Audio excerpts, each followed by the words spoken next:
예, 안녕하십니까. 모두의 연구소 AI 컬리지, RL위드 스타크래프트 그룹의 박석입니다. 또 울리기 시작하네요, 이거.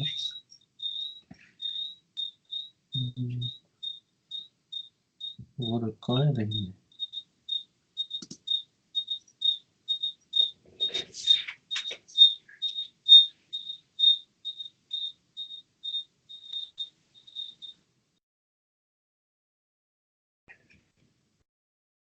아직도 울리나요? 그래도 울리네.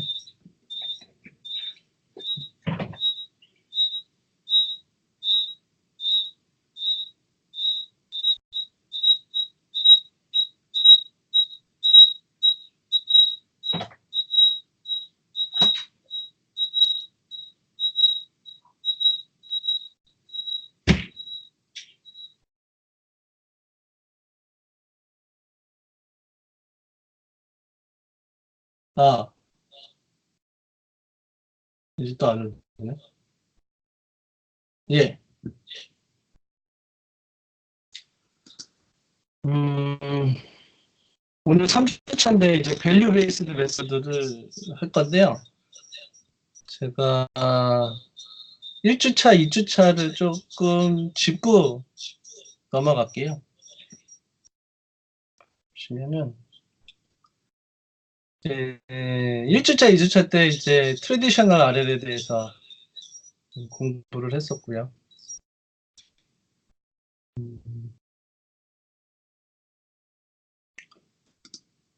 첫 번째 1주차 때 이제 MDP 관련해가지고 어떻게 프로그램을 MDP로 정의하고 그다음에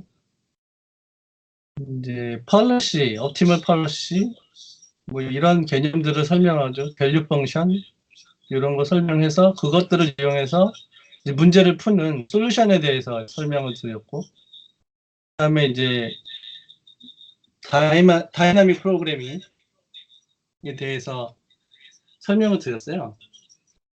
다이나믹 프로그래밍은 말씀드린 대로 MDP의 모든 것을 다 한다는 가정 하에서 첫 번째 시도된 그 전통적 알고리즘들이라고 보시면 돼요. 잠깐만요. 계속 울리네.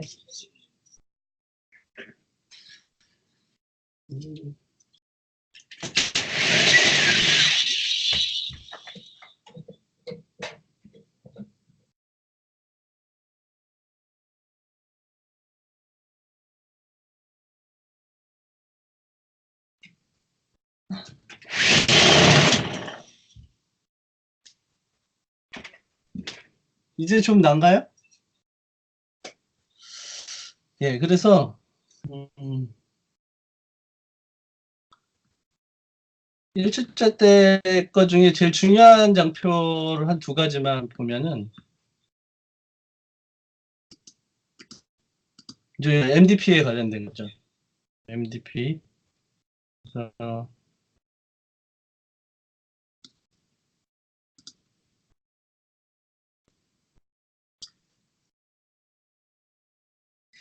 그래서 마크업 디시전 프로세스로 어떤 문제를 정의할 수 있다면, 그래서 스테이트가 뭐고, 액션이 뭐고, 리워드가 뭐고, 그다음에 원스텝 다이내믹스, 스테이트 트랜지션에 관련된 그 파서빌리티 값들이죠. 그래서 요 파서빌리티를 원스텝 다이내믹스라고 하고, 요것들을 정의를 하고, 그다음에 디스카운트 레이트도 감마에 대해서 정의를 할 수 있다면, 우리가 어떤 문제든지 그 강학습으로 풀 수가 있다는 얘기고, 이 중에서 에이전트가 알고 있는 거는 이 노란색, 그 다음에 모르는 게 이 리워드랑 원스텝 다이내믹스를 모른다고 제가 말씀을 드렸었고요. 그 다음에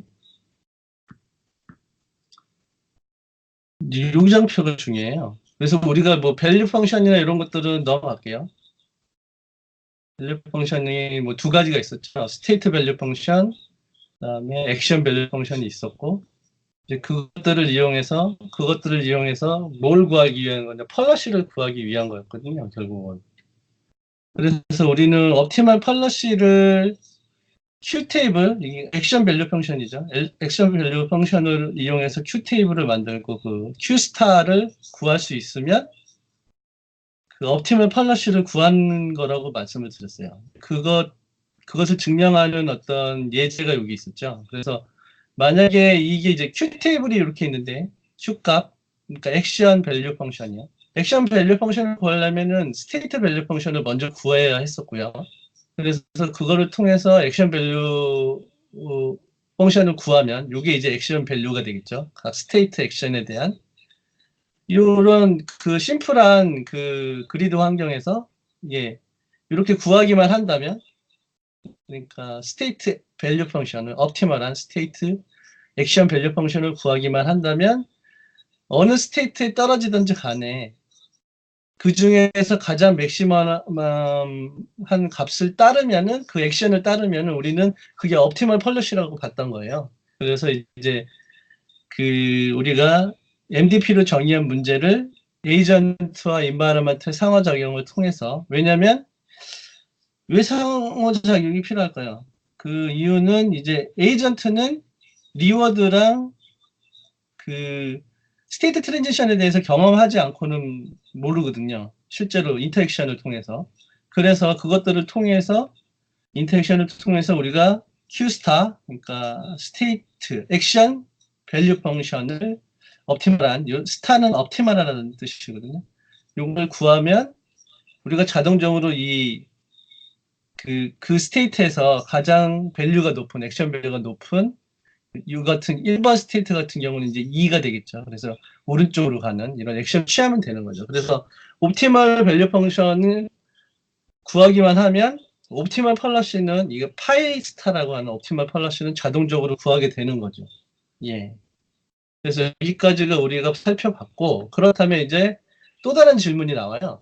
그러면 이제 Q 스타를 알면 파이 스타는 당연히 아는 거니까 그러면 우리는 파이 스타는 걱정할 필요가 없다는 거죠. Q 스타만 잘 구하면 되는 거죠. 예, 그게 이제 여기에 이제 제 RL의 알고리즘들이 주목하고 있고 우리가 포커싱을 하는 부분이 바로 이 부분이에요. 그래서 어떻게 하면 우리가 에이전트하고 인바이러먼트 인터랙션을 통해서 어떻게 하면 우리가 Q스타, 그러니까 액션 밸류 펑션, 그러니까 옵티멀한 액션 밸류 펑션을 어떻게 잘 구할 것이냐. 그거를 이제 포커싱이 되는 거죠. 그래서 이제 나오게 된 것들이 그 중에 하나가 처음에 나온 게 이제 다이나믹 프로그래밍이었고 알고리즘들은 처음에 이제 시스템 오브 이퀘이션 메소드라고 해서 그 연립 방정식을 푸는 문제로 시작을 했다가 이제 이게 연립 방정식 같은 경우 스테이트하고 액션이 굉장히 많은 경우에 연립 방정식이 굉장히 많아지는 예. 그래서 풀 수 없는 거죠. 이 알고리즘으로. 그래서 이터액티브 메소드가 나왔고 그래서 폴리시 이밸루에이션, 폴리시 임프루먼트를 통해서 요거 두 개를 합친 거를 이제 폴리시 이터레이션이라고 불렀고요. 폴리시 이밸루에이션이 어느 정도 인계값이 다다르면 한 번씩 가끔씩 업데이트하는 게 이제 폴리시 이터레이션이었고 밸류 이터레이션은 매 타임 스태프마다 이제 업데이트하는 게 좀 달랐어요. 예. 예, 그래서 이제 이렇게 구했고 다이나믹 프로그래밍은 MDP의 정의에서는 에이전트가 리워드랑 원스톱 다이나믹스를 모르는데 그것까지 다 안다는 가정하에서 이제 풀었던 알고리즘이라고 보시면 돼요. 그다음에 이제 두 번째 시간에 저희가 봤던 게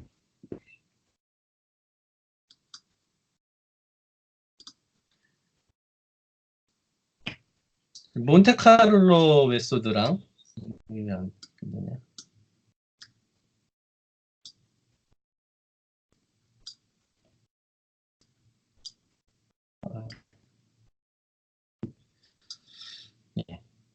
제가 두 번째 2주차에 했던 게 이제 몬테카를로 메소드, 그 다음에 템포럴 디퍼런스 메소드, 그 다음에 RL 컨티뉴어스 스페이스 세 가지에 대해서 봤는데 그 RL 컨티뉴어스 스페이스는 시간이 없어서 자세히는 못 봤어요. 근데 이거는 뭐 자세히 볼 건 아니에요, 사실.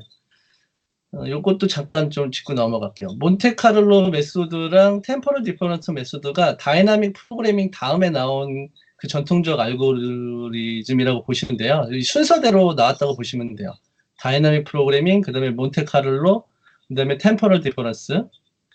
이제 몬테카를로 같은 경우가 어떤 거냐면, 이제 몬테카를로부터 지금부터 이제 나오는 모든 알고리즘들은 다이나믹 프로그래밍은 모든 MDP의 모든 거를 다 하잖아요. 근데 그 몬테카를로부터 밑으로 나오는 모든 알고리즘들은 이제 원래 MDP의 정의를 따라요.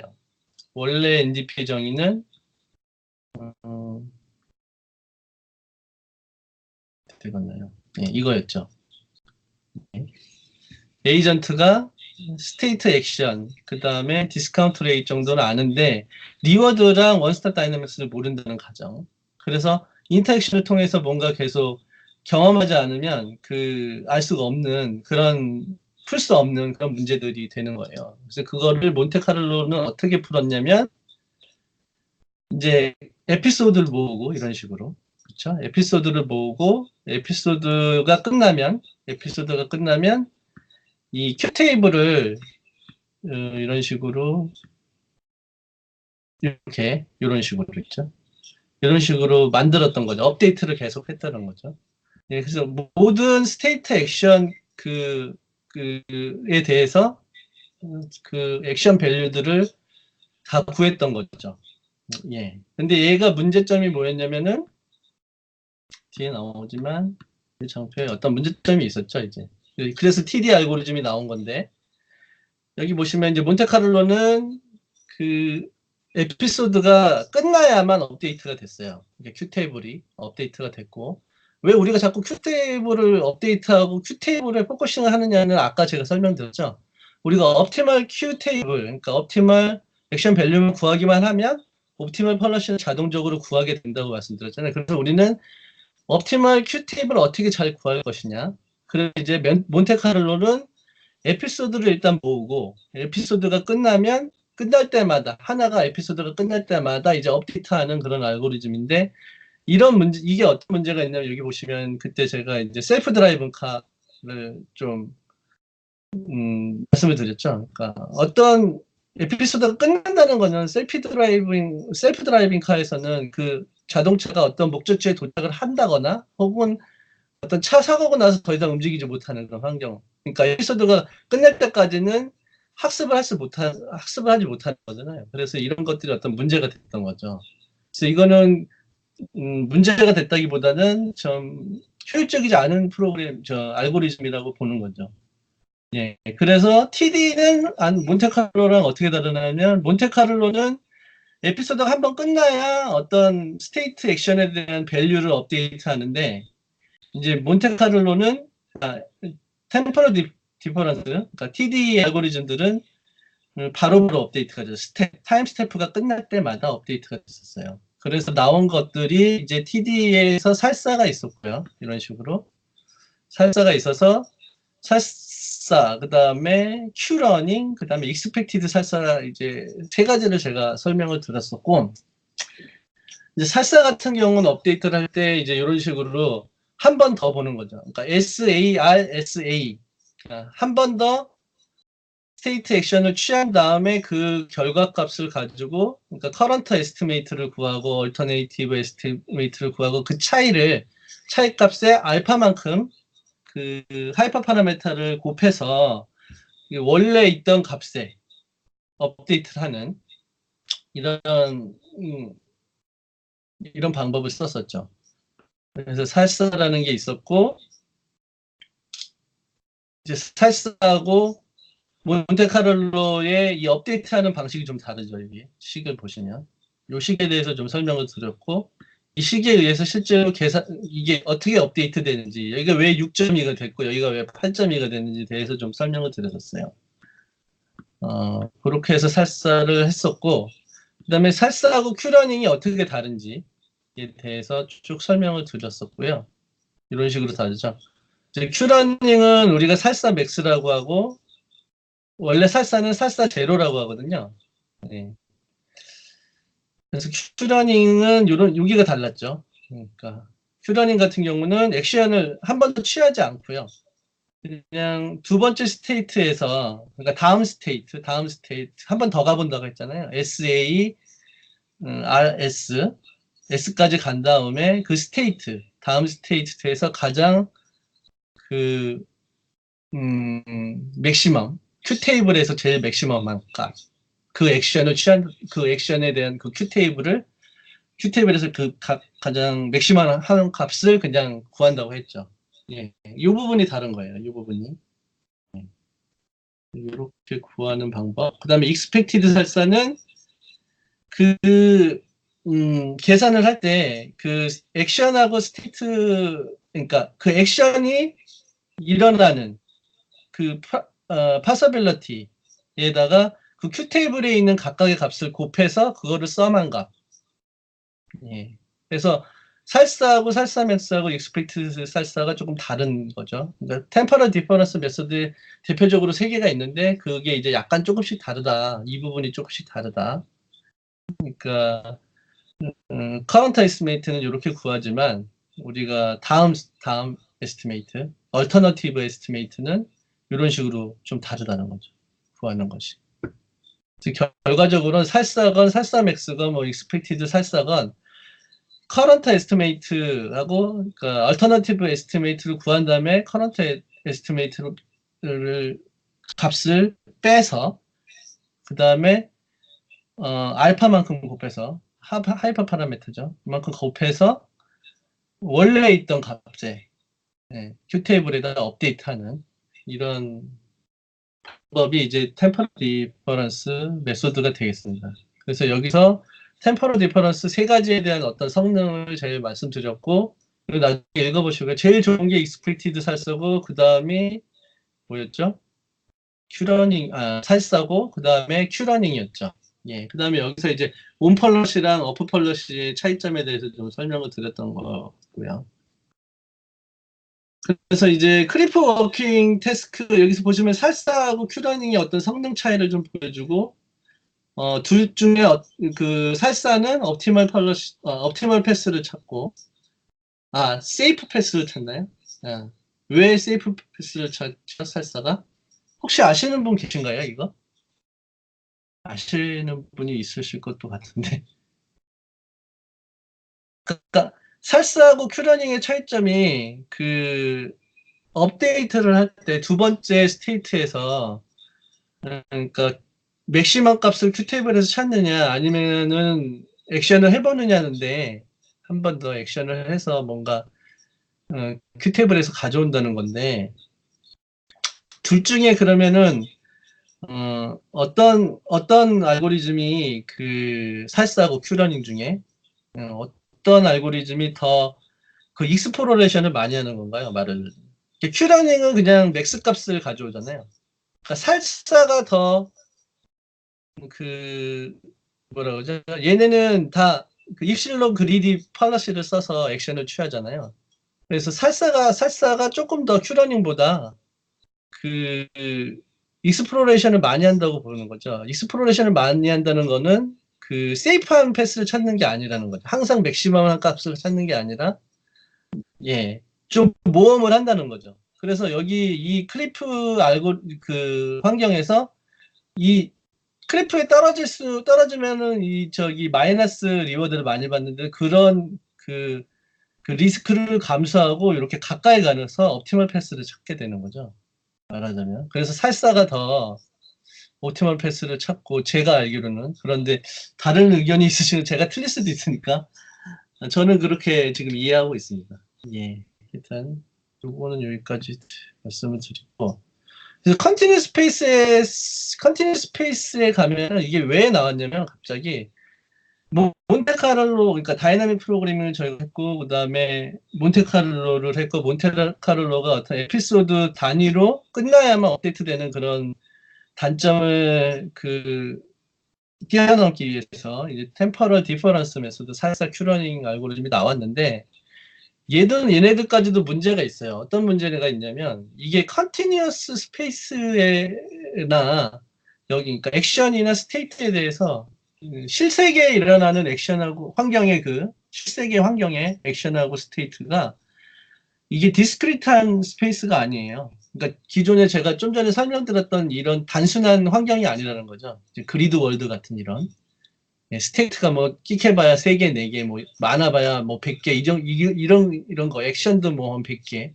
이런 거는 지금 뭐 몬테카를로나 템포럴 디퍼런스 그러니까 살사나 큐러닝 이런 것들로 충분히 풀 수가 있는데 이게 그 스테이트가 액션이나 스테이트가 현실 세계에는 컨티뉴어스 하거든요. 혹은 디스크리트 하더라도 굉장히 그 크다는 거죠. 그 스페이스가 액션 스페이스나 스테이트 스페이스가 그래서 그런 문제를 풀기 위해서는 어떤 것들이 시도됐느냐 그다음 전통적 알고리즘에서 그게 이제 그때 나왔던 게 요거는 이제 모델 베이스랑 모델 프리 알고리즘의 대표적인 걸 좀 써놓은 거고, 이게 모델 베이스 알고리즘은 다이나믹 프로그램, 근데 모델 프리는 우리가 몬테카를로나 템포럴 디퍼런스를 얘기한다고 하고요.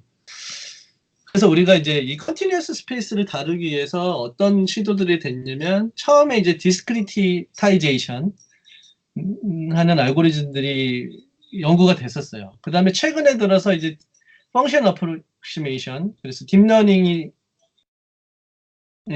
어프로치가 이제 적용되는 이런 방법이 이제 나온 거죠. 그래서 사실은 이제 펑션 어프로시메이션이 왜 나오게 됐는지 설명하기 위해서 사실 이 디스크리타이제이션이 먼저 연구가 됐으니까 이제 요걸 좀 설명을 드리려고 했던 거고요. 그래서 뭐 디스크리타이제이션은 이런 식으로 컨티뉴한 스페이스를 여기 보시면은 이 지금 이게 뭐죠? 청소 로봇이죠, 이거. 이 청소 로봇이 어떤 컨티뉴어스한 액션하고 스페이스가 사실은 이렇게 나눠져 있지 않잖아요. 현실 세계에서 이렇게 디스크리트하게.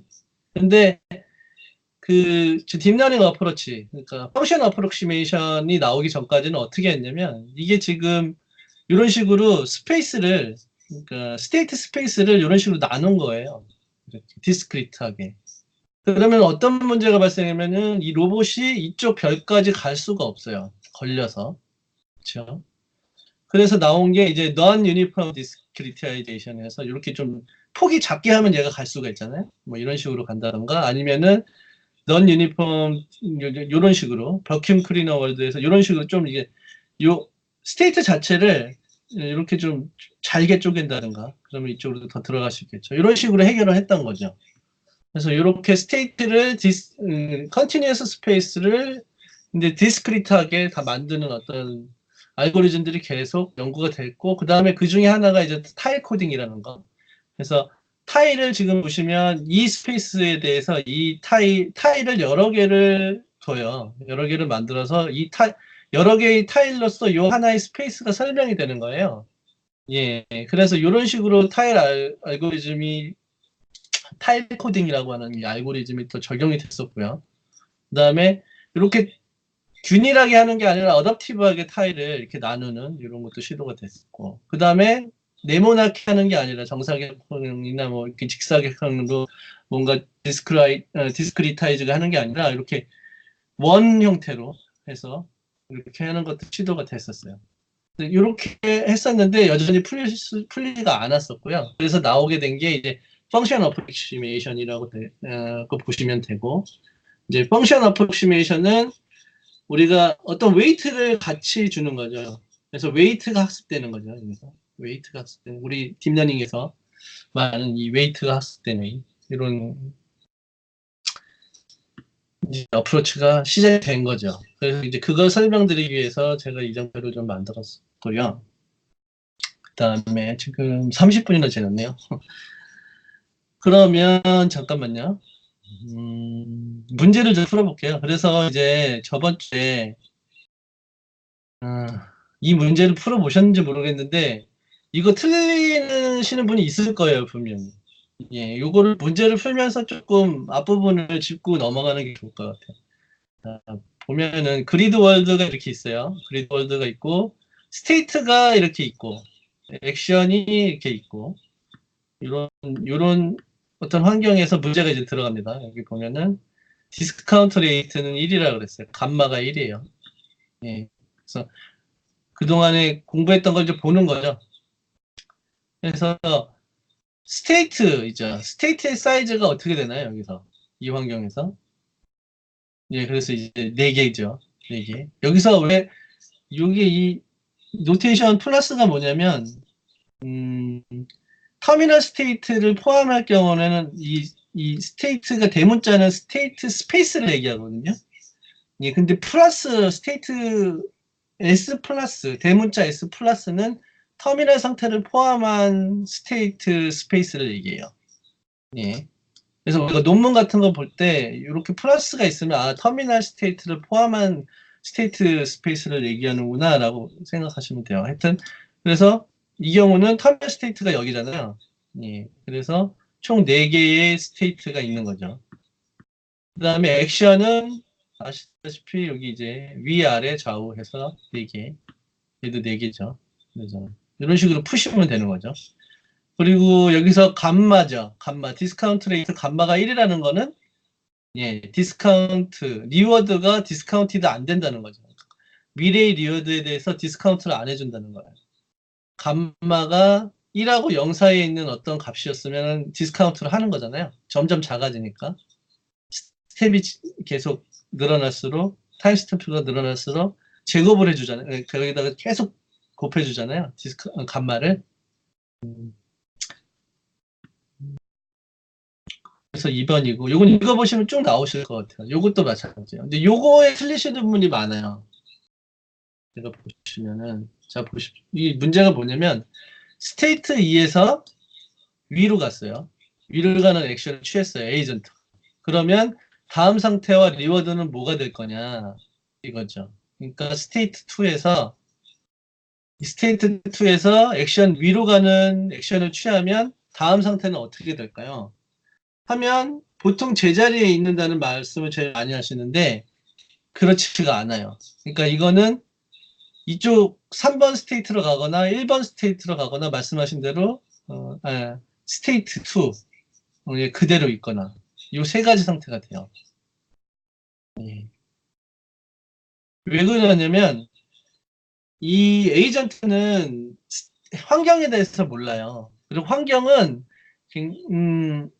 스타캐스틱해요. 예. 그래서 어디로 갈지 몰라요. 경험을 해봐야 알아요. 인바이러먼트가 주는 값을 받아봐야 아는 거예요.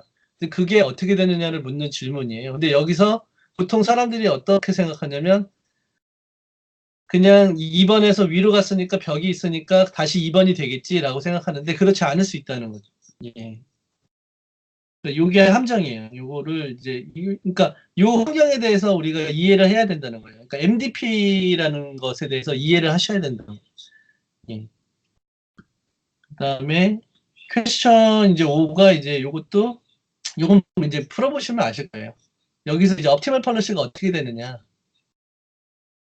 옵티멀 펄러시는 너무 이게 환경이 너무 심플해가지고 그냥 나와요. 예. 그냥 이렇게 위로 갔다. 1번 스테이트에서 위로 갔다가 2번 스테이트에서 오른쪽으로 갔다가 3번 스테이트에서 아래로 가면 이게 옵티멀 펄러시인 거죠. 예. 예. 왜냐면 얘가 계속 왔다 갔다 거리면 어떻게 될까요? 여기서 왔다 갔다 거리면 일로 안 가고 계속 마이너스 리워드를 계속 받을 거 아니에요? 예. 그러면 어떻게 되죠? 스테이트 밸류 펑션, 액션 밸류 펑션 값이 굉장히 작아지고 리워드가 작아지고 GT 값이 이제 작아지겠죠. 그러면 어떻게 되나요? 옵티멀하지가 않죠. 여러 가지 펄러시들 중에서 옵티멀하다는 건 뭐다 그랬죠? 모든 스테이트 액션 밸류의 값이 다른 펄러시들보다 크거나 같은 거를 말하는 거잖아요. 옵티멀 펄러시는.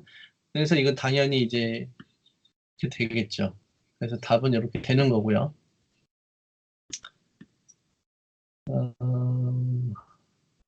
다 해야 되나요? 지금 잠깐. 요거 어려우실 거예요. 요거. 예, 요게 어려우실 거예요. 이 문제가 어려우셨을 거예요. 예.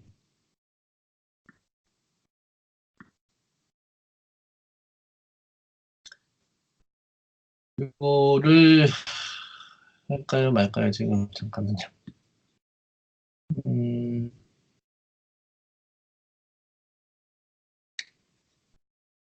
혹시 이거 이해하신 분들 다 이해하셨나요? 이거 제가 공유를 드렸는데. 혹시 이해가 안 되시는 분이 있으면 말씀해 주시면 제가 할게요. 이게 처음 푸시면은 틀리시는 분들이 많아요. 저도 처음에 이거 문제 풀 때, 이게 입실론 그리드에 관련된 문제인데, 음, 이 공식이 이해가 잘 안 되실 수 있어요. 처음에 하시면. 근데 이게 이제 뭘 묻는 거냐면, 이 결과가 뭐죠? 이거의 결과? 파이 액션의 S, 액션, 해당 스테이트에 갔을 때, 그 액션들의 파사빌리티들을 지금 구하라는 거잖아요. 이게, 이 문제가. 그래서, 음,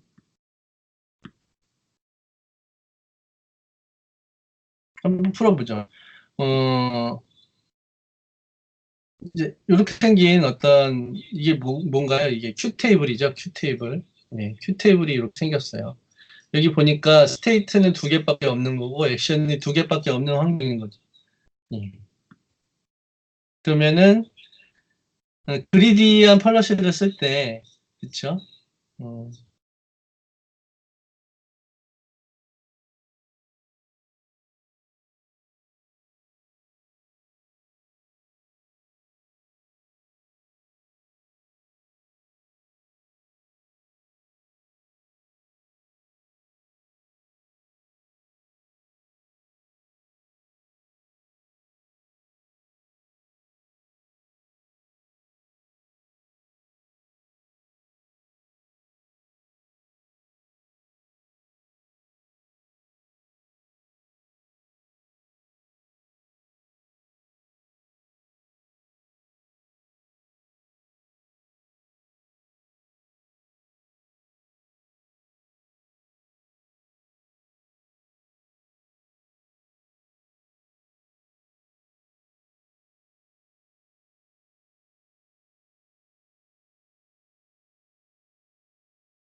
다시 들어왔습니다.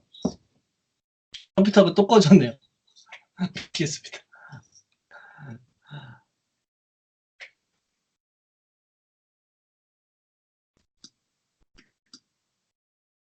화면 보이시죠?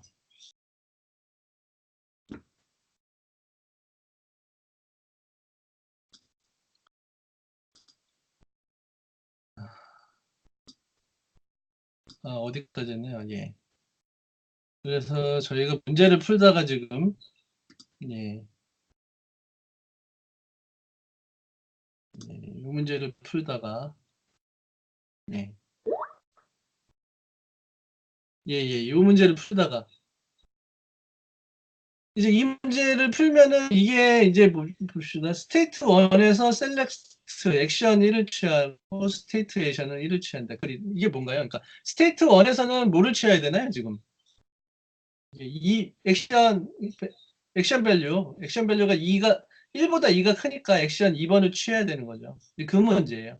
스테이트 2에서는 액션 밸류가 4잖아요. 얘는 3이고 그래서 액션 1을 취하는 게 맞다는 거죠. 예. 그래서 이제 답이 3번이 되는 거예요. 그 다음 문제로 가볼게요. 여기 가볼게요. 지금 입실론을 쓴 거죠. 입실론이 이제 뭐냐면 입실론 그리디예요. 입실론 그리디 팔러시를 저희가 쓸 때 입실론만큼 어떻게 하는 거죠? 입실론만큼 랜덤하게 행동하는 거고 액션을 취하는 거고 그다음 1 입실론만큼은 어떻게 하는 거죠? 네, 다른 행동을 다른 행동이 아니라 맥시멈하게 그리디하게 취하는 거죠. 네. 입실론만큼 랜덤하게 랜덤 폴러시 하는 거고 말하자면 랜덤하게 이제 액션을 하는 거죠.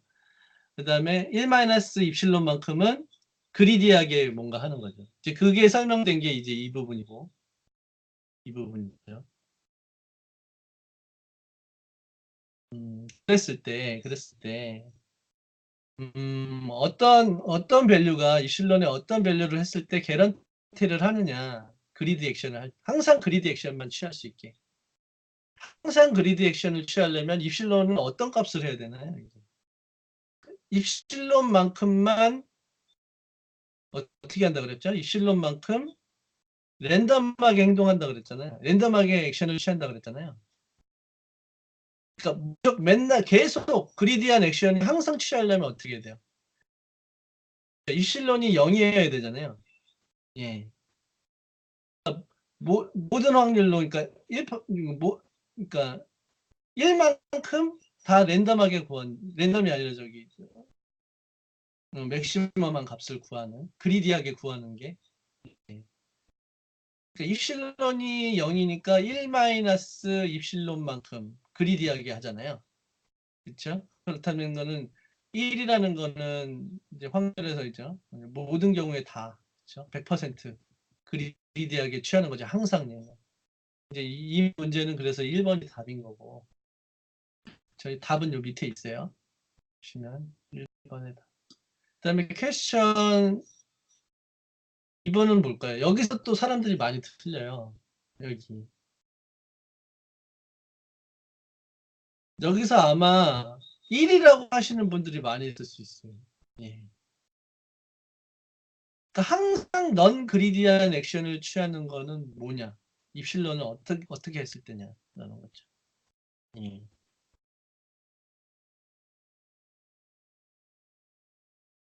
자, 입실론이 0이면은 항상 그리디하게 하죠. 입실론이 0.3이면 어떡하나요? 0.3만큼은 랜덤하게 하죠. 그렇죠? 그 다음에 0.7만큼은 그리디하게 하죠. 그러니까 얘는 넌 그리디한 거예요. 그렇죠? 항상 넌 그리디한 거죠. 그리디하게만 하지 않잖아요. 0.3만큼은 항상 랜덤한 게 뭔가를 하잖아요. 액션을 취하잖아요. 그러니까 10번 하면은 3번 정도는 무조건 랜덤하게 한다는 거죠. 나머지 7번은 그리디하게 계속 그 큐테이블에 있는 최고의 값 있죠. 맥시멈 값을 그냥 그 맥시멈 값에 해당하는 액션을 취한다는 거고. 이제 0.5도 마찬가지죠. 얘도 항상 넌그리디하게 액션을 취하는 셈인 거죠. 그렇죠? 그 다음에 입실론 1도 맞죠. 얘는 항상 랜덤하게 뭔가 액션을 취하잖아요. 입실론이 1이면 입실론만큼만 그 랜덤하게 취한다고 했고 1 입실론만큼 그리디하게 행동하는 게 입실론 그리디 펄러시라고 했잖아요. 예. 요거 약간 좀 조금만 더 생각해 보시면 이게 아마 이게 답이 2, 3, 4가 왜 2, 3, 4가 되는지 좀 아실 것 같고요. 그 다음에 이제 퀘스천 3에 가면 이게 뭐냐면 이 키 프로버블 랜덤 폴러시를 취하는 게 입실론 그리디 중에 이 키 프로버블 랜덤 폴러시를 구하는 건 어떤 거냐? 그렇죠? 이 답이 이제 뭘까요? 4가 되겠죠. 0은 어떻죠? 0은 랜덤 폴러시가 아니잖아요. 0만큼 랜덤 폴러시고 1만큼 그렇죠? 1 마이너스 입실론이니까 1 마이너스 0이니까 1만큼은 항상 얘는 그 그리디하게 하는 거잖아요. 폴러시를. 그러면 그리디하게 한다는 건 이퀴프로버블 랜덤 폴러시가 아니잖아요. 그렇죠? 그리고 입실론이 0.3인 경우도 마찬가지예요. 이퀴프로버블 랜덤 폴러시라는 건 뭐냐면 액션이 4개면 모든 액션에 대해서 그 액션의 그 크기 있죠. 그러니까 개수 4로 나눠주는 거예요. 1을 4로 나눠주는 거죠. 예. 그러니까 0.25의 확률로 이렇게 되는 거 말하잖아요. 그게 이퀴프로버블 랜덤 폴러시의 어떤 예인데 0.3인 경우는 그렇지 않죠. 예. 0.3만큼만 랜덤하게 하고 나머지는 어떤 액션 하나가 계속 나오잖아요. 파서빌리티가 크잖아요. 그러니까 이건 아닌 거고 0.5도 마찬가지고요. 그 다음에 입실론 1이 이게가 답이 되는 거죠. 그래서 이제 4번은 어떻게 될까요? 4번.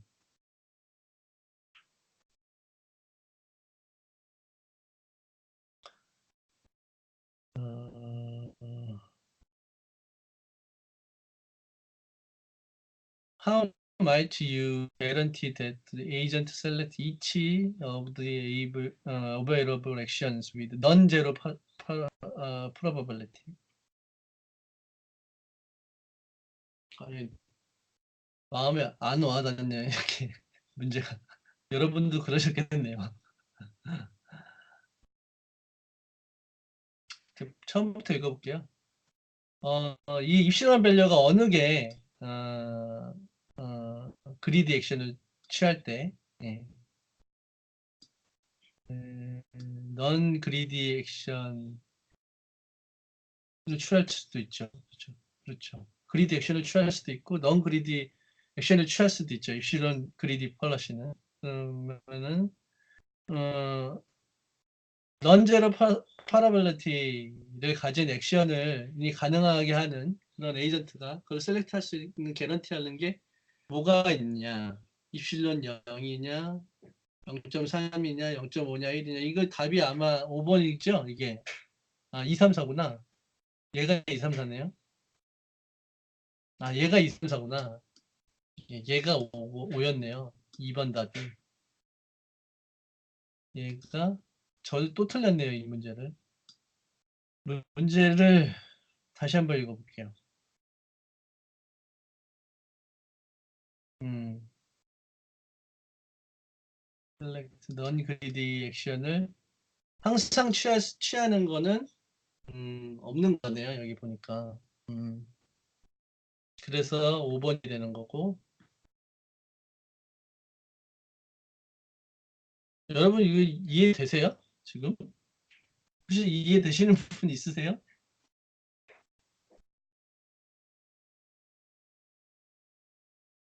이 문제 답이 왜 오냐?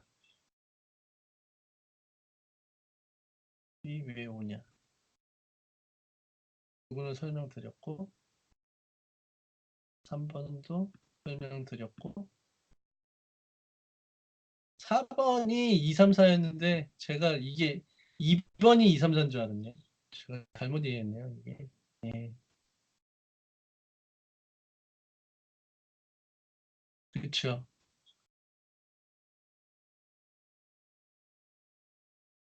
그러니까 넌 그리디 액션을 셀렉트하는 그런 개런티하는 펄러시는 없다는 거고, 그렇죠? 항상 조금씩은 그리디하다는 얘기를 말하는 것 같아요. 네. 4번이 2, 3, 4가 되는 이유는 넌 제로 프로버빌리티를 개런티하게 해주는 에이전트가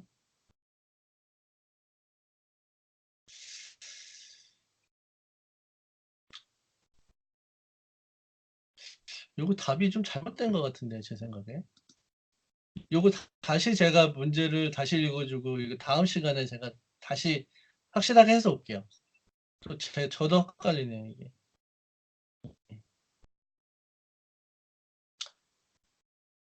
다음에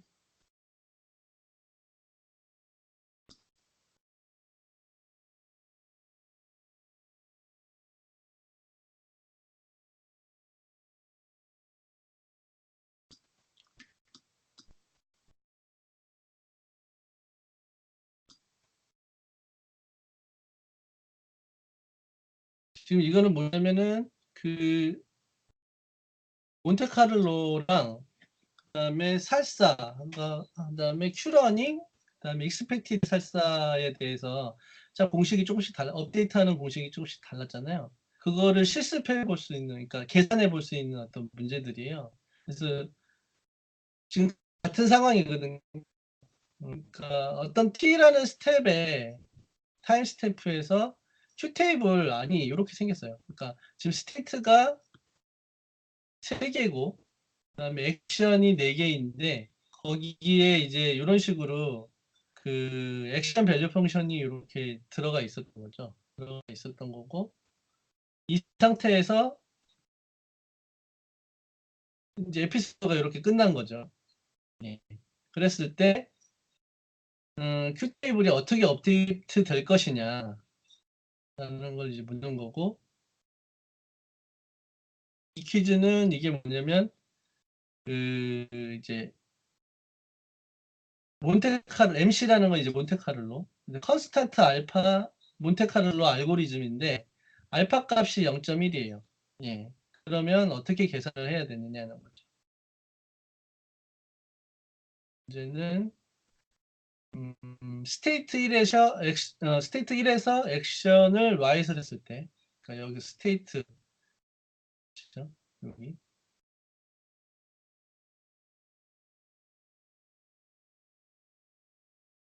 그왜 공식 왜 이게 답이 이게 되느냐는 거죠. 이제 요거를 풀어보는 건데 알파가 0.1이니까 여기가 맞죠. 잠깐 저희가 공식을 보고 올게요.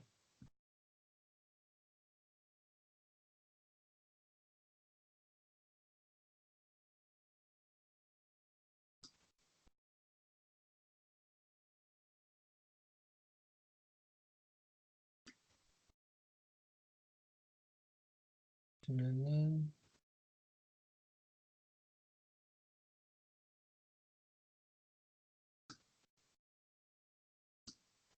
요거죠. 이제 몬테카를로가 요거잖아요. 요거. 그러니까 현재 스테이트 현재 스테이트가 ST, AT고 다음 스테이트 값이 이제 요거죠.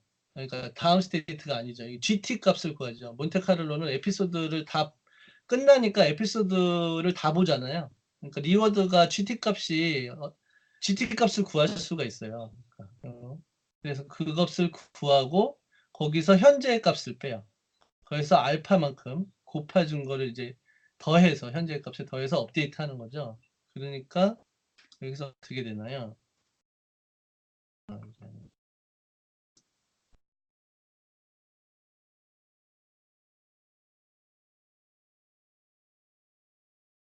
이 6인데 이제 6인데 얘가 왜 8이 나왔냐면 여기서 액션을 그쵸? 스테이트 1이 이거잖아요. 스테이트 1에서 라이트를 했을 때 GT 값이 어떻게 되는 거죠? 끝난 터미널 스테이트까지의 그 큐뮬레이트 리워드 있죠. 그걸 다 더하는 거니까 리워드를 다 더하는 거죠. 마이너스 1, 마이너스 10. 그러니까 8이 되는 거예요. 그래서 여기가 이제 8이 되는 거고 본래의 큐테이블에 있던 이 6값 있죠. 값. 요 값을 빼요. 거기서. 죄송합니다. 거기서 빼고 거기에 알파만큼 알파가 위에서 이제 0.1이라고 했으니까 이게 알파가 0.1이잖아요. 그래서 이렇게 값이 왜 나왔냐? 이런 공식에 의해서 나온 거예요. 그거를 현재에 있는 그 액션, 스테이트 액션, 그 액션 밸류의 값에다가 요만큼 변화량이죠, 말하자면. 이만큼 변화량을 더한 거예요. 그래서 6.2로 업데이트 되는 거죠. 요게 이제 몬테카를로 살사는 좀 다르죠. 살사는 지금 요 상태에서 상태는 똑같아요. q 테이블은 똑같은데 어떤 우리가 T라는 타임 스태프에서 요런 상태가 된 거죠. 그러니까 요런 상태에서 T라는 타임 스태프, 새로운 에피소드가 어떤 시작되는 T라는 타임 스태프에서 지금 스테이트 1에서 역시 똑같은 상황인 거죠. 오른쪽으로 갔을 때 어떻게 구하느냐. 그러면 살사 같은 경우는 한 번 더 액션을 취해보는 거죠. 여기까지. 예. 이 값으로 하는데 어떻게 하나 여기 공식이 여기 나와 있죠.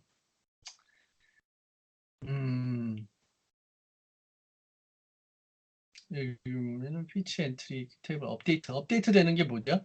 여기서 S0, A0가 업데이트 되는 거예요. S1, A1에 그러니까 S2 그러니까 스테이트 2번에 오른쪽 방향으로 가는 액션이 말하자면 여기서 이 8이 업데이트 되는 게 아니라 지금 현재 스텝은 여기잖아요. S0 그러니까 스테이트 1번 이 제로라는 건 여기서 요 밑에 있는 요거는 타임 스탬프를 얘기하는 거예요. 1번, 2번 요거. 그러니까 타임 스탬프 0, 타임 스탬프 1에서 벌어진 지금 상황인 거고. 여기는 스테이트 번호예요. 스테이트 번호. 1번 스테이트, 2번 스테이트. 요 마이너스 1은 리워드예요. 마이너스 1은 리워드.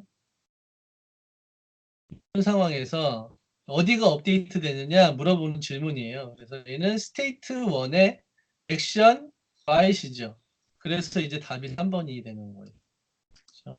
얘가 하여튼 여기가 업데이트 되는 거고 업데이트 되는 거는 어떤 값으로 업데이트 되냐? 라는 게 이제 묻는 게 다음 질문이고 여기 답이 이렇게 되는데 이게 왜 나왔냐는 걸 이제 알아야 되는데 어떻게 구하느냐면 이것도 이제 공식에 따라서 살사 같은 경우 그러니까 뭔가 얼터너티브 에스티메이트를 구해서 현재 커런트 에스티메이트 Q 테이블에 있는 값이 6이었잖아요. 6을 빼는 건데 이 값을 어떻게 구하냐? 이미디어트 리워드에다가 감마는 1이에요. 감마는 현재. 감마는 1이고 다음 상태하고 액션을 취했을 때 그 Q 테이블에 있는 값. 그러니까 뭔가요? 여기서 다음 상태가 뭐였죠? 아이고.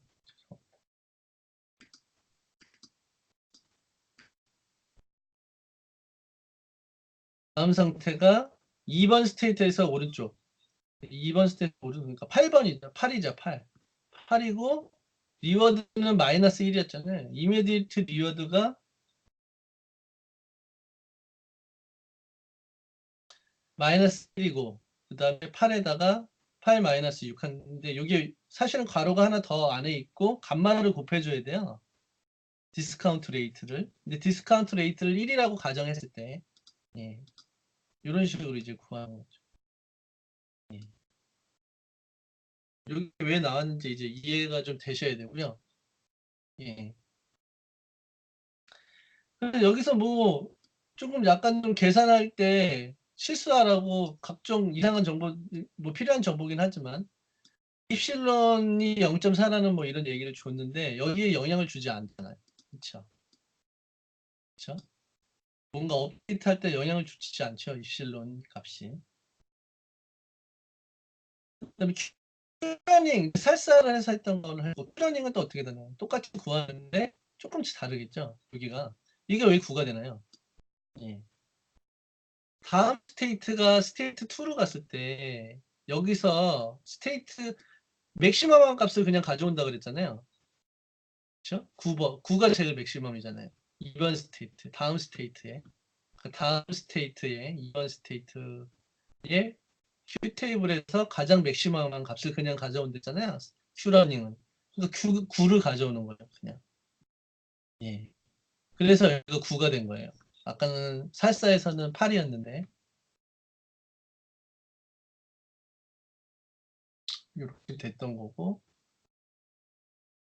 예. 그 다음에 여기가 제일 어려워요. 익스펙티드 살사. 익스펙티드 살사를 저도 처음에 이 문제 못 풀었어요.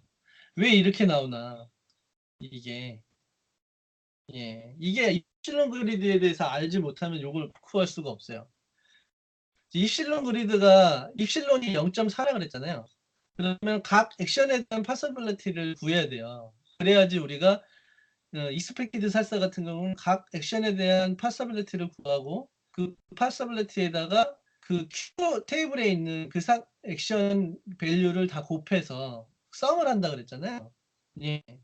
그게 이제 방법인데 여기서 보시면은 입실론 값이 0.4라는 얘기는 뭐죠? 입실론 0.4만큼면 어떻게 랜덤하게 행동하는 거죠.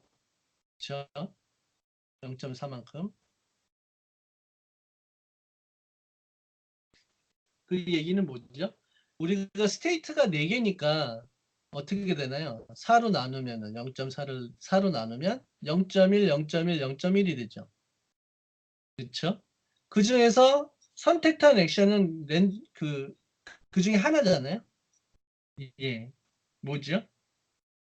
예. 그래서 하나는 0.1이 되고 하나는 0.1이 되고 하나는 0.6만큼은 어떻게 구한다고 그랬어요? 그리디하게 구한다고 그랬잖아요. 큐테이블에서. 제일 높은 게 9잖아요. 우리가 큐테이블에서 보면 이 2번 스테이트에 대해서 큐테이블 가장 높은 값이 이제 9가 되고 그게 이 왼쪽으로 가는 액션이 되죠. 이 액션에 대해서는 파서빌리티가 그러니까 0.6에다가 아까 랜덤 펄러시 할 때 나눴던 그 0.1을 더하는 거예요. 그래서 얘가 0.7이 돼요. 그래서 이런 식으로 계산이 되는 거예요. 그럼 요걸 이해하시면은 입실론 그리드가 뭐 어떻게 구하는 건지 액션에 대한 파서빌리티를 어떻게 구하는 건지 알 수가 있어요. 그러니까 이 문제는 꼭 풀어보셔야 돼요. 제가 생각했을 때. 그래서 이제 여기까지 구했고, 풀어봤고요. 그 다음에 하나 더 있는데, 걔는, 요 문제였죠. 요 문제는 이제 컨티니어스 스페이스에 대한 문제예요. 그러니까 이 환경들 중에 컨티니어스 스페이스인 게 뭐냐라는 거니까 이건 읽어보시면 답이 나와요. 예. 4온데 답이. 예. 디스크리트한 환경이 뭐냐. 이걸 묻는 거네요. 여기 보면. 디스크리트 리프레젠테이션으로 표현될 수 있는 액션이나 스테이트 스페이스가 뭐냐 이 중에서. 예. 그래서 1, 4, 5가 이거는 풀어보시면 답이 나올 것 같고요. 이제 드디어 오늘 걸 좀 볼게요. 오늘은 딥 Q&A 관련된 밸류 베이스드 메소드 중에서 가장 이제 유명한 거고 2015년에 제가 나온 걸로 알고 있어요. 그리고 아타리 게임에서 48개의 아타리 게임에 대해서 같은 알고리즘 DQN을 적용을 했는데 모두 다 어느 수준 이상으로 나온 거죠. 그래서 굉장히 유명해진 논문이고요. DQN의 QN은 Q러닝을 말해요. 여기서 이게 Q러닝에다가 지금 저희가 이제 템퍼럴 디퍼런스 메소드를 배웠잖아요. Q러닝이라는 거를. Q러닝이라는 걸 배웠는데 그 Q러닝에다가 그 딥러닝 어프로치가 적용이 됐어요. 그래서 딥QN이라는 알고리즘이고요. 이거네요. 네. 여기 보시면은 이제 그래서 오늘 밸류 베이스 메소드의 중에 DQN 계열들에서 이제 쭉 볼 거고요. 다 보는 건 아니고. 그리고 제가 끝나면은 저기 오늘 논문을 준비하신 분이 있는데 제가 좀 10분 전에 끝내야 되는데 예, 열심히 해보겠습니다.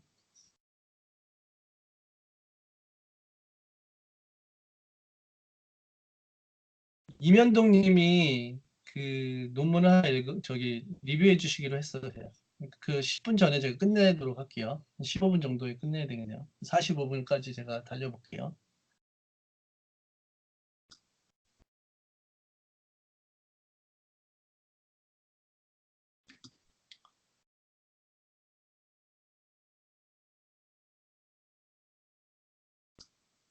그래서 이제 DQN이라는 건 제가 뭐 2015년에 그렇죠? 나왔던 논문이고 여기 쭉 들어가시면은 이제 기사도 네이처지에도 얘가 이제 나오기도 했고요. 그래서 여기 쭉 읽어보시면 알고 도움이 되는 거는 로보틱스에 이 DQN 쪽 알고리즘들이 많이 사용이 됐었어요. 그래서 그 부분을 좀 이게 보시라고 좀 적어봤고요. 시간 되시면 한번 들어가셔서 보세요. 예. 그래서 이제 RL이 RL이 어떻게 딥 RL로 갔느냐는 이 질문이고요. 왜 RL의 딥러닝 어프로치가 적용이 됐냐는 거에 대한 문제예요. 그래서 우리가 그 전통적인 그 강화학습 알고리즘을 봤던 이유가 그거에 대한 이해를 좀 하기 위한 거죠. 왜 필요하게 됐는지. 그래서 여기 보시면은 여기 큐테이블로 뭔가 우리가 큐테이블을 그러니까 우리가 에이전트가 인바이러먼트랑 뭔가 상호작용을 하면서 액션을 가하면 스테이트, 업저베이션은 스테이트의 이제 सब셋이죠. 예. 네, 스테이트라고 보셔야 되고요. 스테이트라고 보시면 돼요. 스테이트가 넘어오는 건데 이걸 계속 반복하면서 우리가 뭘 구해야 되죠? 결과적으로 우리는 옵티멀 펄러시를 구해야 되는데 옵티멀 펄러시를 구하려고 하면 옵티멀 큐 테이블을 구해야 되고 이게 큐 밸류를 구해야 된단 말이죠. 액션 스테이트 밸류 펑션, 액션 밸류 펑션. 이제 그것들을 여기 이렇게 표현되는 거예요. 그러니까 이런 식으로 테이블 형태로 예.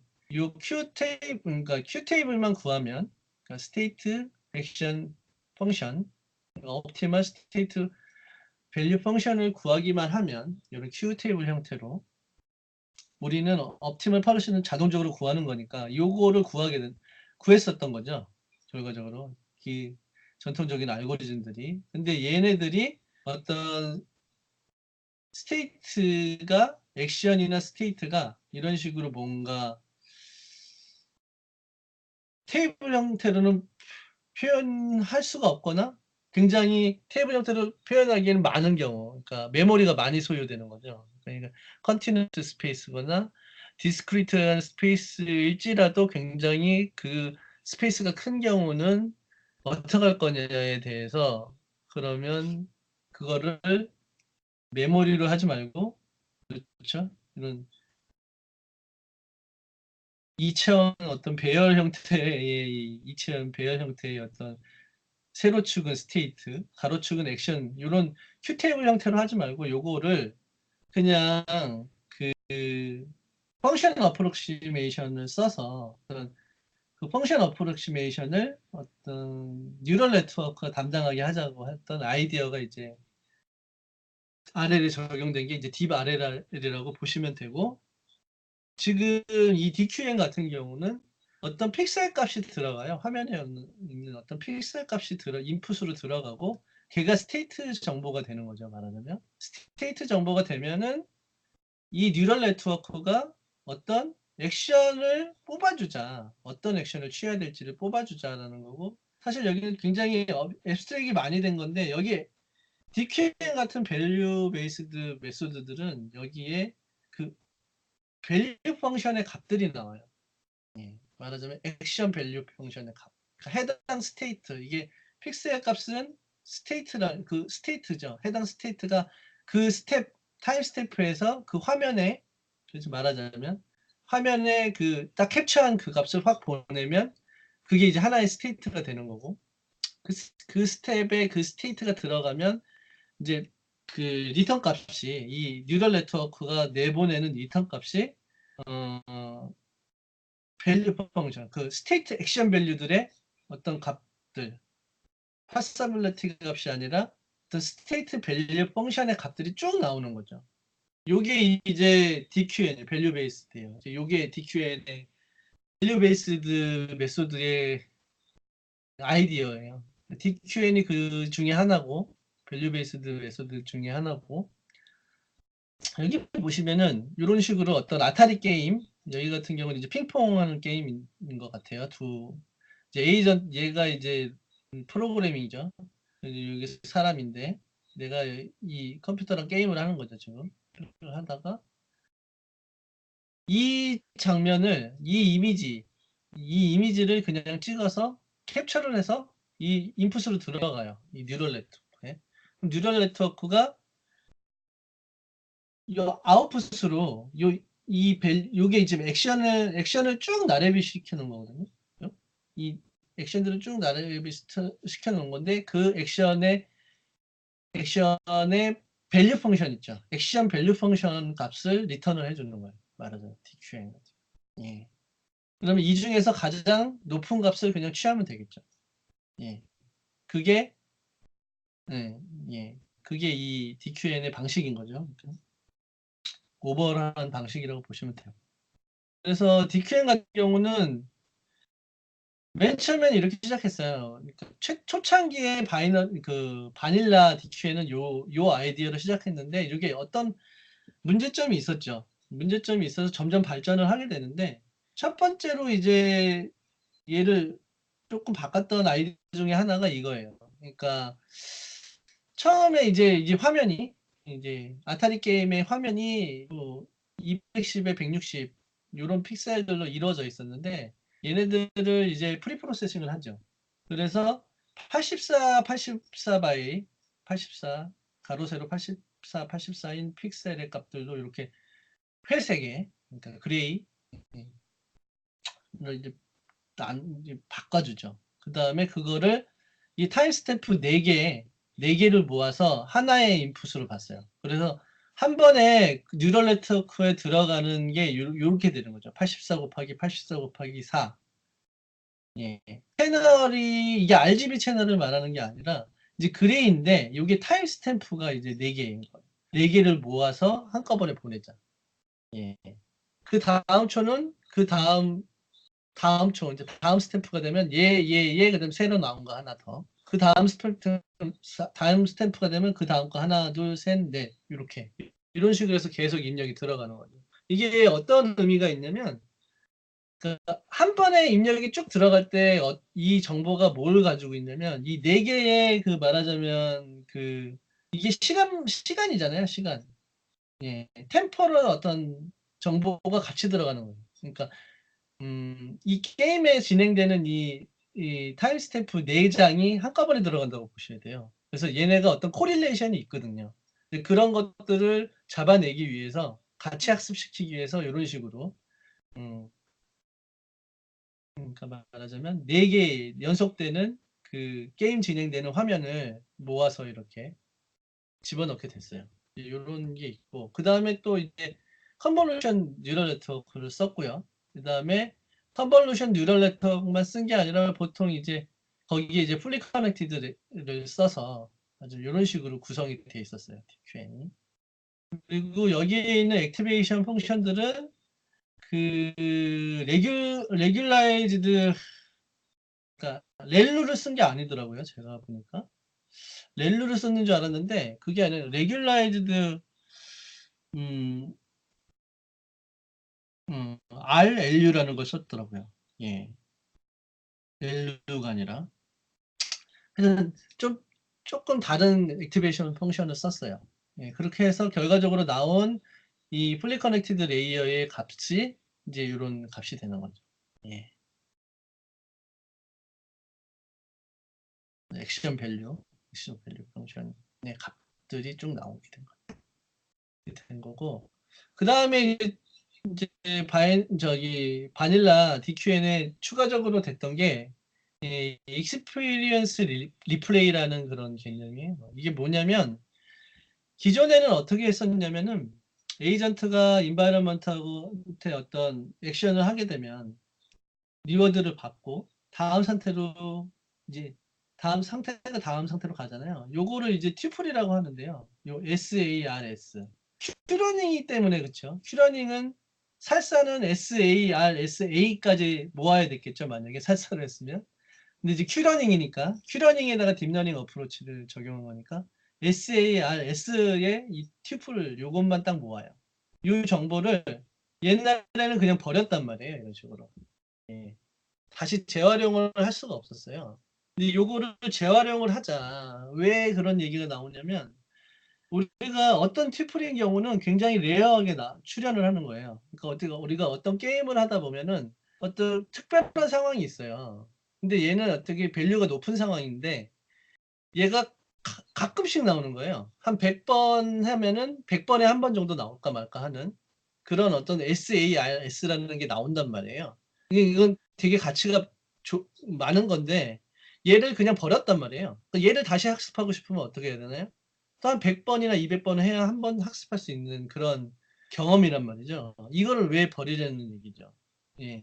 이걸 버리지 말고 재활용하자. 하고 했던 게 이제 이 익스피리언스 리플레이라는 개념이고 얘를 리플레이 버퍼라는 어떤 메모리를 하나 둬서 거기다가 쌓아 놓는 거죠. 이런 식으로. 쌓아 놓는 거예요. 쌓아 놓고 에이전트는 이 샘플링을 해요, 여기서. 그러니까 랜덤하게 예를 들어서 리플레이 버퍼가 100개다. 그럼 100개를 쌓아놓고 100개를 쌓아놓고 그 중에서 10개만 랜덤하게 뽑아오는 거죠. 그래서 그거를 뉴럴 네트워크에 인풋으로 넣어요. 예. 그런 식으로 이제 학습을 했던 거죠.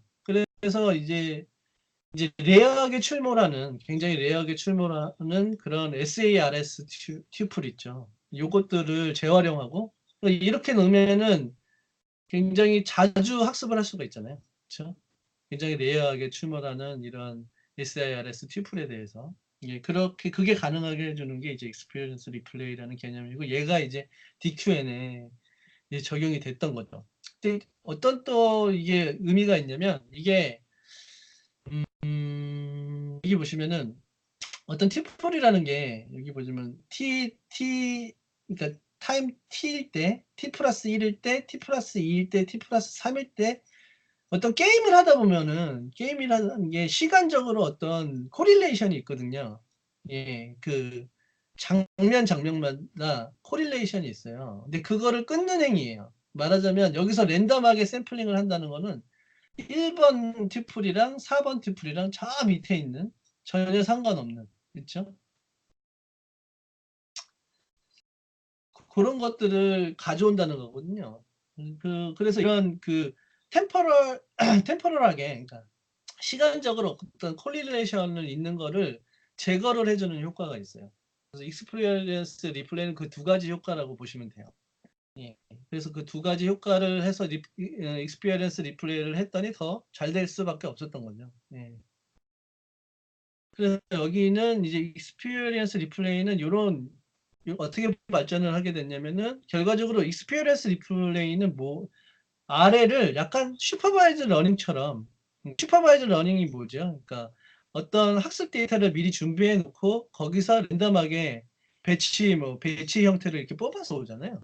랜덤 배치로. 그런 개념이 들어간 거죠. 네. 최초로 들어간 거고.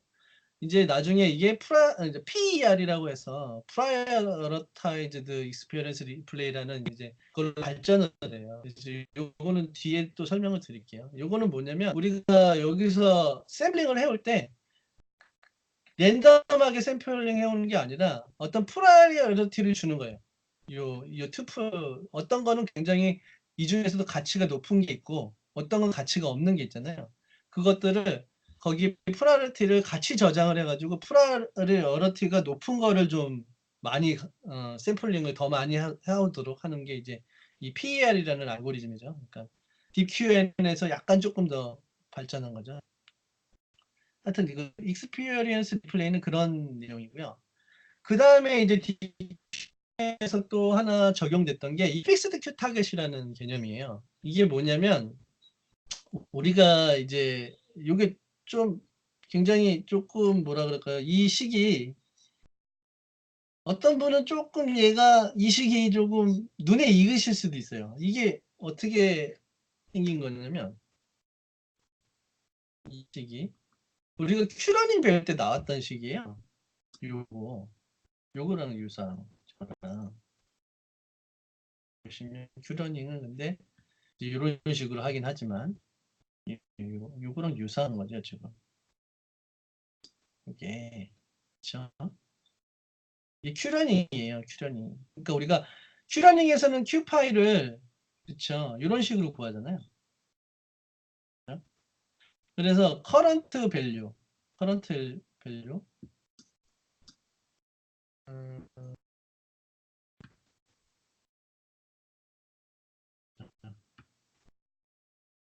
이게 커런트고 그렇죠? 요게 얼터너티브 에스티메이트잖아요. 한 번 더 스테이트를 가봐서 더 구하는 그 스테이트에서 맥시멈 값을 구하는 이런 식으로 큐러닝이 됐는데 그거를 이제 그거에서 따온 거예요. DQ에는 큐러닝에서 발전한 알고리즘이라고 제가 말씀드렸죠. 그래서 요게 이제 근데 큐러닝이랑 다른 점은 뭐죠? 저희가 그 뉴럴넷에 네. 뉴럴넷이 q 테이블의 역할을 대신한단 말이에요. 그래서 이 Q의 해시라는 건 뭘까요? 그러니까 Q에다가 묻는데 Q가 내부적으로 어떻게 생겼냐면 Q 테이블로 이루어진 게 아니라 뉴럴 네트워크로 되어 있으니까 그 뉴럴 네트워크가 에스티메이션 한 값이란 말이에요. 그래서 Q 해시 되는 거예요. 여기가. 그리고 웨이트가 여기 있는 거고. 그렇죠? 뉴럴 네트워크의 웨이트가 되는 거죠. 예. 이제 그거 걔가 그렇죠. 그래 current estimated value가 요거고 요게 alternative estimate value인 거죠. 예. 그래서 요거를 current value 여기 TD 타겟이 여기고 요 전체가 에러죠. 그래서 에러 난 만큼 알파를 곱해서 우리가 업데이트를 한다 그랬잖아요. 그렇죠? 웨이트를 업데이트하는 값이 요만큼 업데이트하는 값이 요 식인 거예요. 그래서 요 식인 거고 큐러닝을 업데이트하는 식이 왜 이렇게 나왔는지 좀 설명을 드렸고요.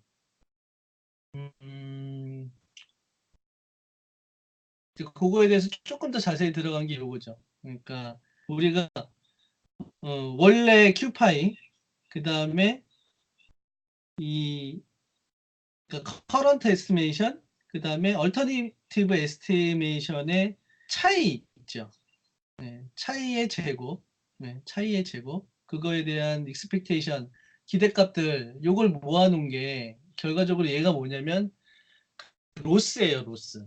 예, 이 로스를 줄이고자 하는 거거든요. 지금 이 로스를 줄이고자 하는 거고 이 로스가 줄을수록 그 뉴럴 네트워크는 그, 그 뭐라죠? 액션 밸류 펑션에 대해서 좀 더 정확한 액션 밸류 펑션 값을 리턴을 해준다고 보셔야 되는 거거든요.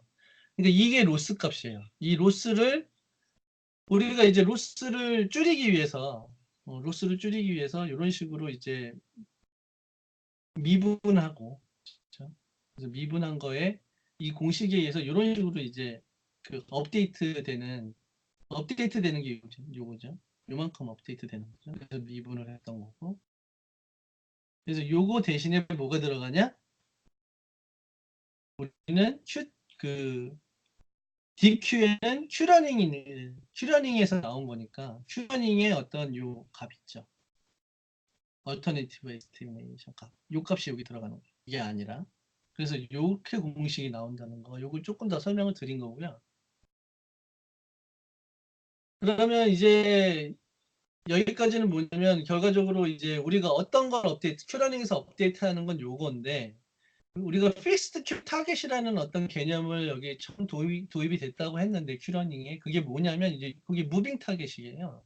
그러니까 이게 뭐냐면 이 값이 같다는 거예요. 이게 무슨 스토리냐면은 어, 우리가 업데이트 하려는 이 값 있잖아요. 업데이트 하려는 이 값이 우리가 바라보는 그 웨이트 값이랑 같은 걸 바라봐서 어떤 얘기를 하냐면 이런 식으로 가요. 그러니까 우리가 그 업데이트 하려고 하는 값이 마치 이거랑 같다는 거죠. 이 지금 당나귀를 앞으로 전진시켜야 되는데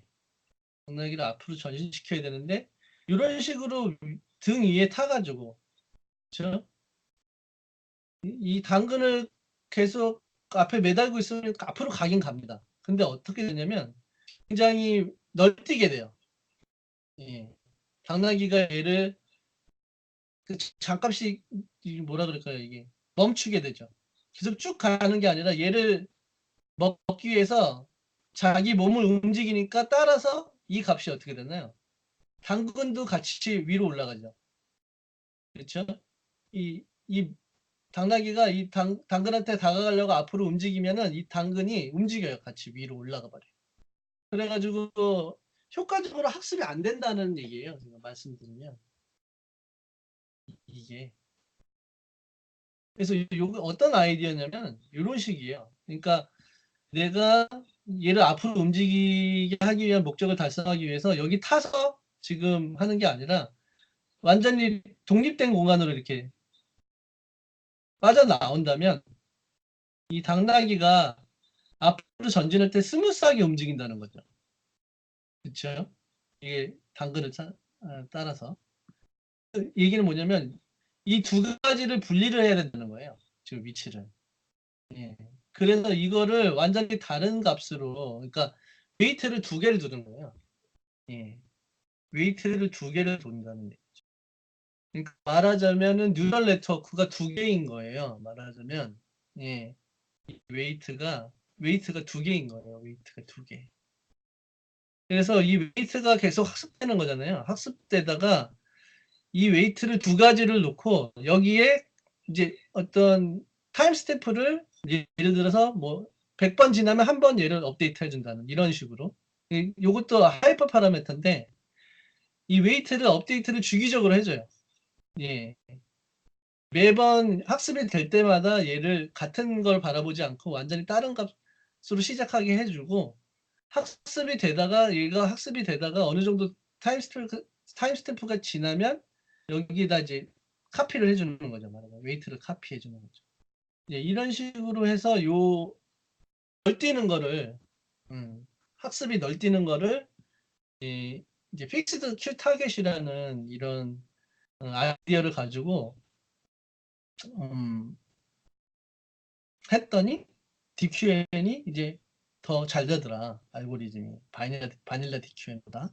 그래서 우리가 최소한 DQN이라고 하면 이제는 바닐라 DQN이라고 하면 두 가지가 적용이 된 거를 얘기해요. 그러니까 아까 말씀드린 이 익스피리언스 리플레이랑 그다음에 필드 큐 타겟 요것이 구현되어 있으면 얘가 바닐라 DQN이라고 보고요. 예, 그래서 이제 DQN의 알고리즘을 조금 더 수도 코드로 이제 묘사해 놓은 게 이제 요거예요. 그래서 우리가 처음에 그 리플레이 메모리 있죠, 버퍼를 이니셜라이즈를 하고요. 카패시티는 n이라고 했어요. 그러니까 이 리플레이 버퍼도 메모리상에 존재하는 어떤 메모리 공간이기 때문에 얘네들도 카패시티가 있어요. 이거는 나중에 그러니까 얘가 문제가 돼요. 그래서 이걸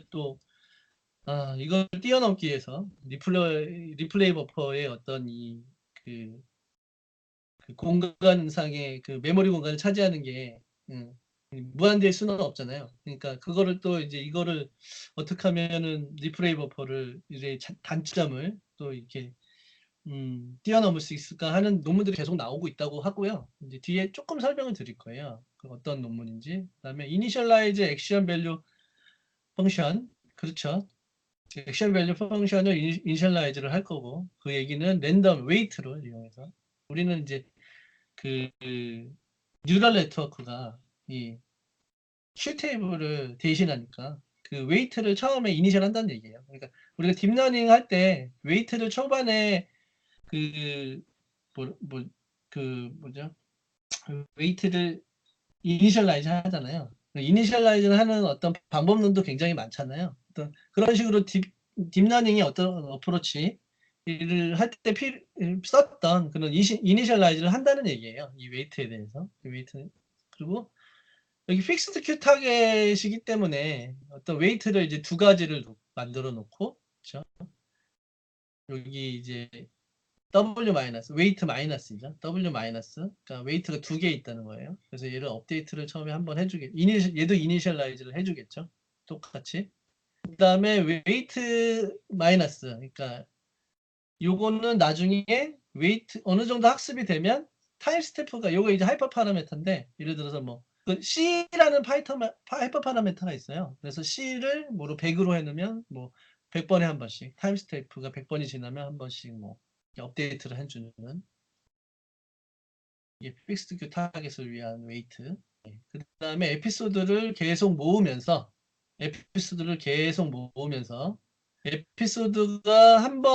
에피소드가 지날 때마다 그 안에서 타임 스탬프마다 그렇죠? 샘플링을 이렇게 합니다. 샘플링. 우리가 샘플링을 한다는 얘기는 뭐죠? 예. 리플레이 버퍼에 있는 것을 가져오는 거죠. 리플레이. 그러니까 우리는 인바이러먼트에 있는 어떤 인바이러먼트가 준 그 스테이트 액션, 리워드, 스테이트 이 튜플을 그대로 쓰는 게 아니라요. 리플레이 버퍼에다 저장을 해놓고 리플레이 버퍼에서 가져와요. 이제 이게 그 얘기고요. 여기 보면 이실런 그리디 그대로 썼죠. 왜냐하면 큐러닝에서 가져온 거니까. 그러니까 템퍼럴 디퍼런스 알고리즘에서 이 그리디, 그렇죠? 입실런 그리디 펄러시를 쓰잖아요. 그래서 그 펄러시를 그대로 쓴 거고. 그래서 액션을 받고 리워드, 그다음에 넥스트, 인풋 프레임 이게 뭐죠? 이제 스테이트 정보죠. 인풋 프레임이라고 하는 건 스테이트 정보고, 그래서 그거를 익스피리언스 튜플을 저장하고, 그렇죠? 네. 거기서 이제 가져오는 거죠. 스테이트 정보를. 네. 런 할 때 미니 배치로 튜플을 가져오는 거죠. 메모리 플레이 메모리 D에서 이제 가져오는 거죠. 이때 보면 랜덤하게 가져오죠. 미니 배치 형태. 우리가 딥러닝을 할 때 썼던 그 뭐 스타캐스틱 그레디언트 디센트 뭐 이런 방식 미니 배치 알고리즘 있잖아요. 그걸 그대로 가져오는 거예요. 예. 그 다음에 타겟이 이제 이런 식으로 아까 봤던 타겟이 되고, 여기 보면 업데이트는 이런 식으로 한다고 했고요. 예. 그래서 every C 스텝. 그래서 C가 아까 말씀드린 그거예요. 하이퍼 파라메터. 그래서 픽스드 큐 타겟을 사용되는 그 웨이트를 업데이트 하는 거죠. 예. 그러니까 러닝 할 때는 계속 고정하고 있다가 어떤 타임 스탬프가 뭐 C 타임 스탬프마다 한 번씩 업데이트를 해주는 거예요. 이런 식으로 돼 있어요. DQN 러닝이. DQN이. 이런 식으로 돼 있고. 그 다음에 WDQN이 뭐냐면, 이제 DQN의 이제 베리언트들이 이제 나오기 시작했어요. 2015년 이후에. 이제 DQN에 보시면은 뭐, 아무리 좋다고 하지만, 아까 뭐, 여러 가지 문제점이 또 있었거든요. 그래서 DQN이 오버 에스티메이션 하는, 그 Q 밸류를 오버 에스티메이션 하는 어떤 단점이 있었어요. 이게 무슨 얘기냐면은, 그러니까 이 공식을 약간 좀 풀어보면 이렇게 쓸 수가 있는데, 이 얘기는 뭐냐면 어떤 Q 밸류를 에스티메이션을 할 때 그 스테이트 그러니까 Q 테이블에서 우리가 어떤 맥시멈인 거를 뽑아내잖아요. 말하자면 우리가 그런 식으로 우리가 했잖아요. 근데 초반에, 그러니까 러닝을 하는 초반에, 그러니까 우리가 어떤 이니셜라이즈를 하고 나서 처음에 이제 아까 여기서 DQN의 어떤 알고리즘이 돌아가는데, 이 러닝 학습 초반에는 어떤 일이 발생을 하냐면 충분히 학습을 안 했기 때문에 그 액션에 대한 밸류들 있죠. 어떤 스테이트의 액션의 밸류들이 그 오버 에스티메이트 되는 경우가 있어요. 그러니까 내가 충분히 그 경험을 하지 않은 상태의 그 밸류들이 거기 녹아져 있기 때문에 이 밸류라는 것 자체가 굉장히 오버 에스티메이트 된 거죠. 그러니까 이거를 믿으면 안 되는 거예요. 예. 다른 게 더 중요할 수 있다는 거죠. 밸류가 클 수 있는데 마치 얘는 조금만 경험하고 나서, 그렇죠? 얼마 시간 경험하지 않았기 때문에 약간만 경험하고 나서 이게 굉장히 밸류가 높다고 오버 에스티메이트 하는 거죠. 그런 이제 단점이 있어요. DQN이. 그래서 그거를 해결하기 위해서 더블 DQN이라는 게 나왔고요. 이거는 어떤 알고리즘이냐면, 그렇죠? 액션을 취할 때랑 액션에 대한 그 밸류를 계산할 때에 그거를 웨이트를 다른 걸 쓰는 거예요.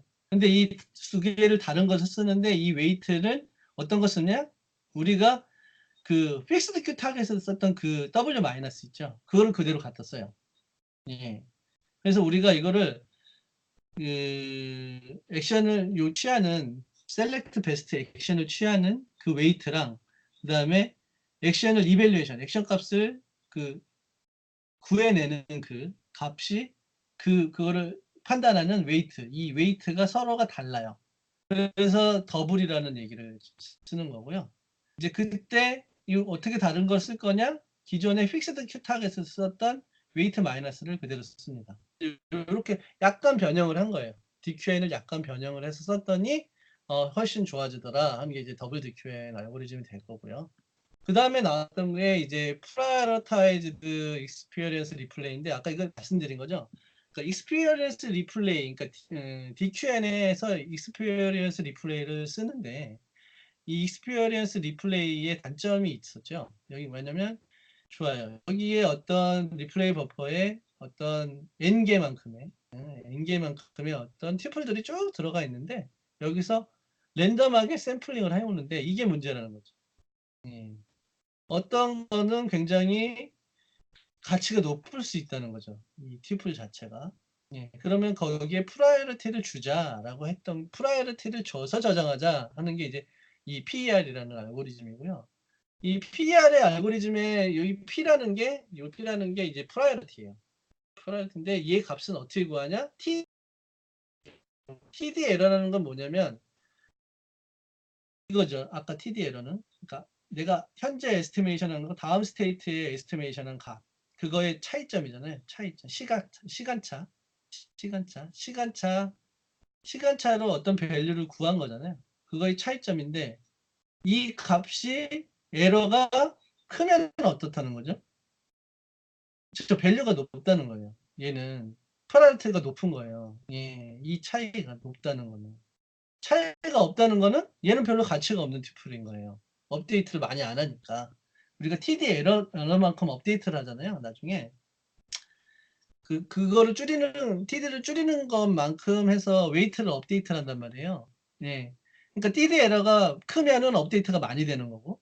예. 그 얘기는 이게 가치가 높다는 거고 프라이트를 높이자는 거죠. 그래서 그 에러의 크기가 크면 클수록 프라이트가 높아요. 이런 식으로 해서 여기서 저장해 놓고 우리가 샘플링을 해올 때 이 프라이어리티가 높은 거는 더 많이 샘플링이 되도록 알고리즘 만든 거예요. 이게 이제 PER이고 여기 약간 조금 더 복잡한 내용으로 들어가는데 이제 샘플링 프로바빌리티를 보면은 뭐 이런 식으로 한다는 거. 여기에 이 A라는 하이퍼 파라미터가 들어가요. 그래서 샘플링을 할 때 프라이어리티가 높은 거를 더 많이 가져오게끔 한다 그랬잖아요. 그 강도를 조절하는 게 이 A라는 값이고요. 그리고 업데이트하는 룰도 약간 좀 달라요. PER은 이런 식으로. 요거 N은 요 리플레이 버퍼의 개수를 말하는 거예요. 여기 들어가는 튜플들의 개수. 요 PI는 여기서 가져온 거고 이런 식으로 약간 좀 다르고 요것도 B만큼의 어떤 파워 제곱을 해주는 거죠. 요 비드 하이퍼 파라미터로 요거를 해서 조정을 해줘요. 임퍼센트 샘플링 웨이트라고 해서 요거를 조정을 해서 하이퍼 파라미터를 이제가 두 개가 더 생기고 요 리플레이 버퍼 안에 익스피리언스 리플레이에 프라이어리티가 조금 추가돼서 저장 이게 이제 PER이라고 보시면 돼요. 예. 주어진 시간이 5분 정도 7분 정도 남았네. 거의 다 왔습니다. 듀얼링 DQN은 뭐냐면 이것도 이제 DQN의 베리언트인데 이게 바닐라 DQN이에요. 지금 위에 있는 게 보시면 어떤 뉴럴 네트워크가 있는데 뉴럴 네트워크 컨볼루션 뉴럴 네트워크 타고 마지막에 두 개의 그 풀리 커넥티드 네트워크를 그렇죠. 풀리 커넥티드 레이어를 거쳐서 이제 어떤 에스티메이션 값이 나온다 그랬잖아요. 액션 밸류 값이. 근데 듀얼링 네트워크는 조금 달라요. 그래서 여기 보시면은 중간에 이렇게 듀얼로 나가요. 여기 마지막에 여기 풀리 커넥티드 레이어가 이렇게 듀얼이 돼요.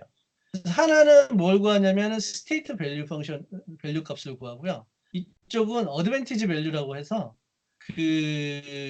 요건 나중에 설명드릴 텐데 이 Q 밸류하고 스테이트 밸류의 차예요. 예. Q 밸류에서 스테이트 밸류를 뺀 값이거든요. 이게 그걸 어드밴티지 밸류 하는데 요거를 구해요. 그래서 그거를 합쳐서 Q 밸류를 이렇게 구하거든요. 또. 예. 이런 방식으로 구했더니 조금 더 잘 되더라 하는 게 이제 듀얼링 네트워크이고요. 그다음에 이제 마지막으로 나오는 게 레인보우인데 사실 요즘에 레인보우보다 더 뛰어난 게 많이 나왔더라고요. 저는 업데이트가 아직 안 됐는데 뭐 김승희 소장님이 말한 R2D2 같은 게 훨씬 더 최근에 많이 레인보우보다 더 좋은 뛰어난 성능을 냈다고 하더라고요. 근데 레인보우는 뭐냐면 그래서 이제 DQN 베리언트들이 쭉 나왔잖아요. 더블 DQN, 그다음에 PER, 듀얼링 DQN, 그다음에 또 뭐가 나왔냐면은 이런 디스트리뷰티드 DQN이라는 거 나왔다고. 전 아직 안 읽어봤어요. 나중에 읽어봅시다. 노이즈 DQN이라는 것도 나왔어요. 그 다음에 우리가 뒤에서 배우게 됐지만 A3C에 적용된 이런 멀티스텝 부트스텝 타겟이라는 그런 알고리즘 방법이 있어요. 이게 뭐냐면 우리가 DQN을 할 때, 그러니까 Q 러닝을 할 때 있잖아요. 우리가 한 번 보죠. 예. 그러니까 현재 스테이트에 말고 타겟을 한 번 보잖아요. 다음 스텝 한 번 더 가잖아요. 이거를 한 번만 더 보는 게 아니라 n번만큼 보는 거예요. 그게 멀티 스텝 부트스트랩 타겟이라는 어떤 알고리즘이 있거든요. 그런 방법론이 있어요. 이제 그걸 쓴 게 이제 그런 걸 쓴 알고리즘들이 있어요.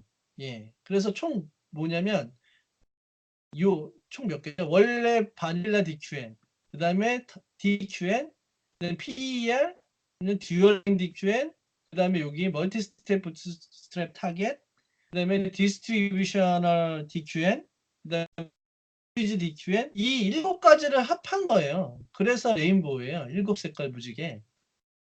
예. 근데 일곱 개의 알고리즘이 서로 그 공헌하는 바가 달라요. 레인보우의 공헌하는 바가 공헌하는 그 위치, 예, 서로 이제 영향을 주지 않는 거죠. 서로 이제 증대시키는 거죠.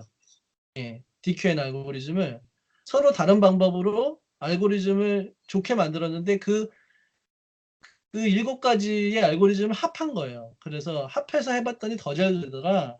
했던 게 이제 레인보우고요. 그래서 일곱 색깔 무지개라서 레인보우예요. 예, 그런 이제 뭐 있고, 얘가 이제 어느 정도냐 하면 요런 식으로 이게 레인보우가 굉장히 지금 보시면은 퍼포먼스도 좋죠. 보시면 다른 알고리즘들에 비해서 이렇게 됐고, 이제 페이퍼를 읽어봐야 되는데 저도 자세히는 안 읽어봤습니다. 이런 게 있고 DQM 베리언트들이 굉장히 많이 나왔고요. 여기 보시면 이제 나중에 뭐 PPO랑도 비교하는 이런 장표들도 있어요. 여기 보면 트랜스퍼 러닝을 한 PPO가 굉장히 제일 높고, 그 다음에 트랜스퍼 러닝을 한 레인보우 알고리즘이 그 다음 높고, 이런 것들이 나오죠. 그 다음에 레인보우, 뭐, 여기까지가 이제 제가 준비한 거고요. 아, 지금,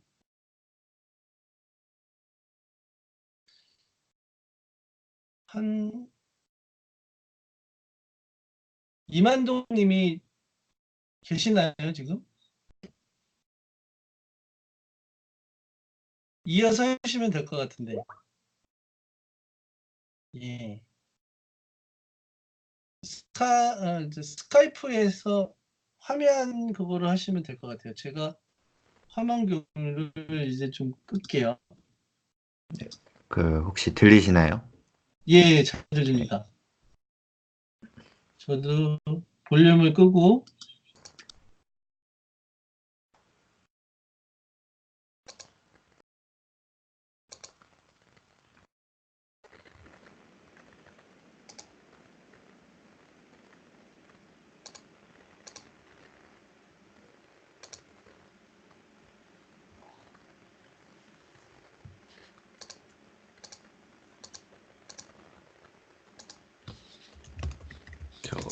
화면 공유가 됐나요?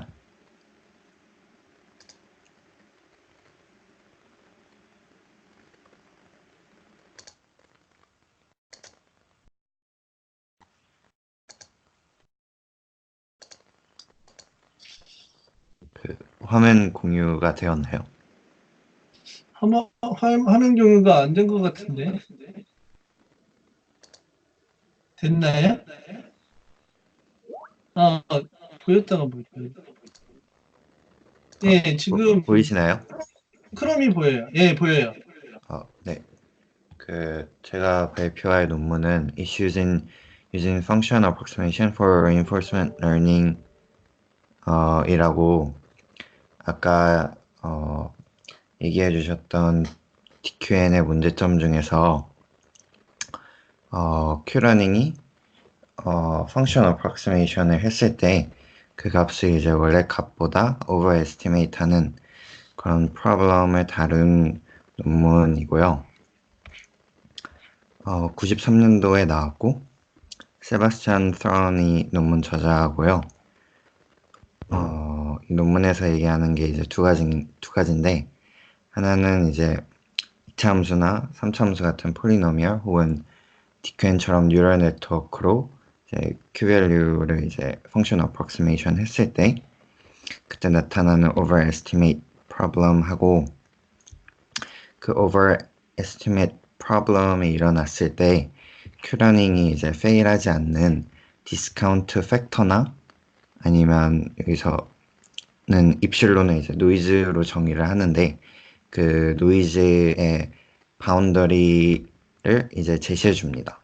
근데 여기서 이제 중요한 게 Q러닝이 이제 실패하는 그런 필요 조건은 제시해 주는데 Q러닝이 성공하는 필요 조건은 또 제시해 주지 않아요.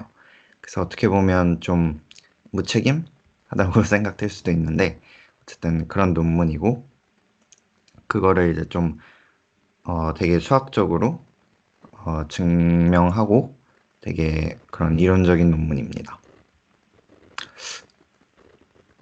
그래서 되게 theorem이 나오고 뭐 프루프가 많은데 프루프를 여기서 언급하지는 않고 어떤 아이디어를 가지고 이 overestimate problem을 증명했는지에 대해서 간단히 살펴보겠습니다. 이 번호는 이제 그냥 제가 임의로 달아놓은 거고요.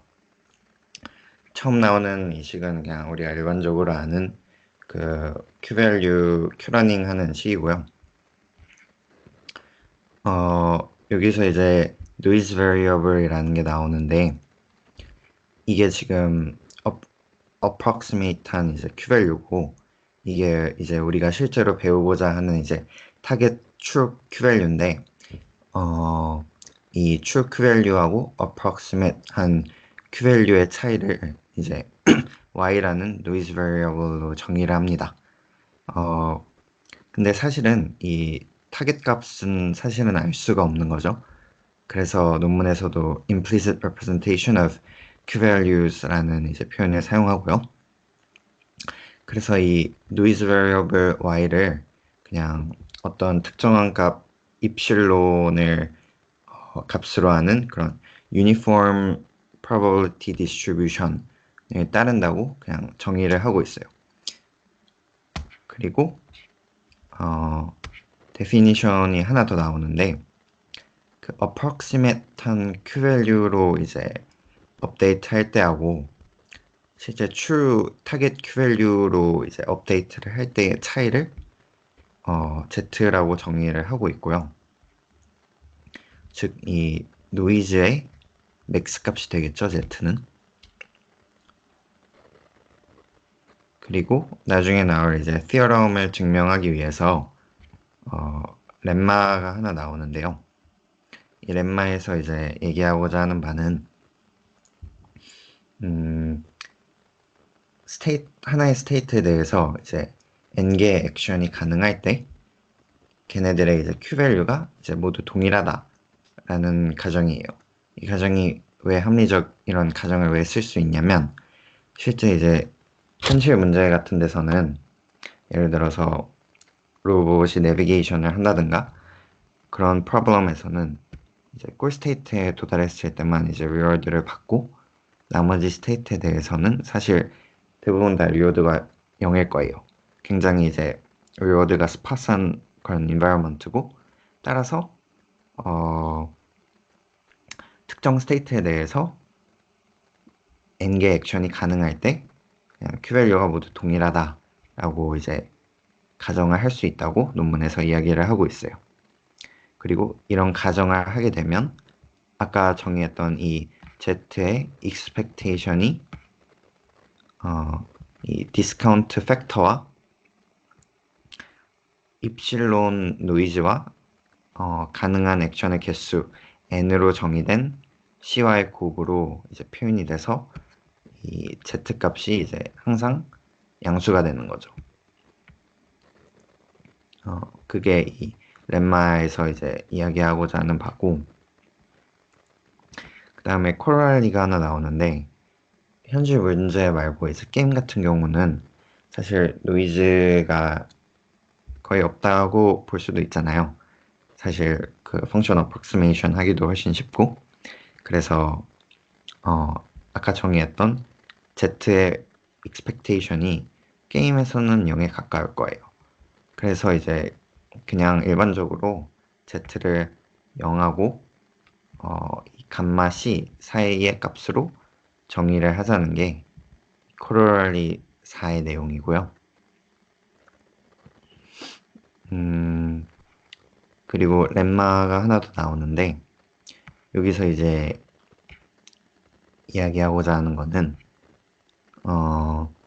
골 스테이트에서만 이제 리워드 1을 받고 나머지 스테이트에서는 이제 리워드를 받지 않고요. 디터미니스틱한 상황에서 이 Q밸류가 매 타임 스텝마다 모노토닉하게 인크리징 해야 그게 이제 옵티멀 폴리시를 찾을 수 있는, 큐러닝이 성공할 수 있는 필요조건이라는 렘마가 하나 나옵니다. 이거에 대한 프루프는 논문에 나오지 않아서 일단 스킵하도록 하고요.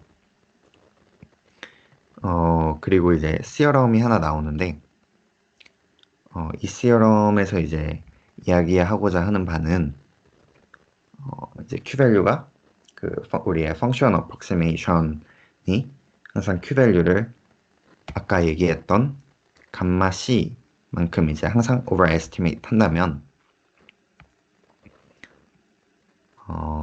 디스카운트 팩터가 이 1 더하기 C분의 1이라는 값보다 무조건 작거나 같아야만 이제 성공을 할 수 있어요. Q러닝. 이 값보다 이제 감마가 커진다면 Q러닝은 이제 무조건 페일하게 되는 거죠. 사실 증명이 막 그렇게 어렵지는 않아서 한번 직접 해보셔도 괜찮을 것 같고요. 이거를 이제 좀 인투이티브하게 생각해 보면 사실 감마가 작을수록 뒤쪽 노이즈에는 로버스트해질 거잖아요. 왜냐면 감마는 0에서 1 사이의 값이고 이게 계속 곱해져서 뒤쪽의 노이즈에는 좀 더 영향을 덜 받게 되는 그런 거를 이야기하고자 하는 티어럼 같고요. 그리고 다음 티어럼에서 이제 이야기하고자 하는 바는 이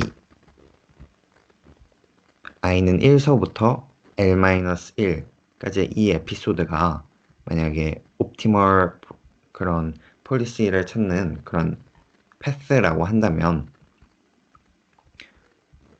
이제 이니셜 스테이트, 0번째 스테이트에서의 Q밸류는 감마 L이 될 것이고 첫 번째 스테이트에서의 Q밸류 값은 감마 L-1 값이 될 거예요. 왜냐하면 리워드는 항상 계속 0이니까.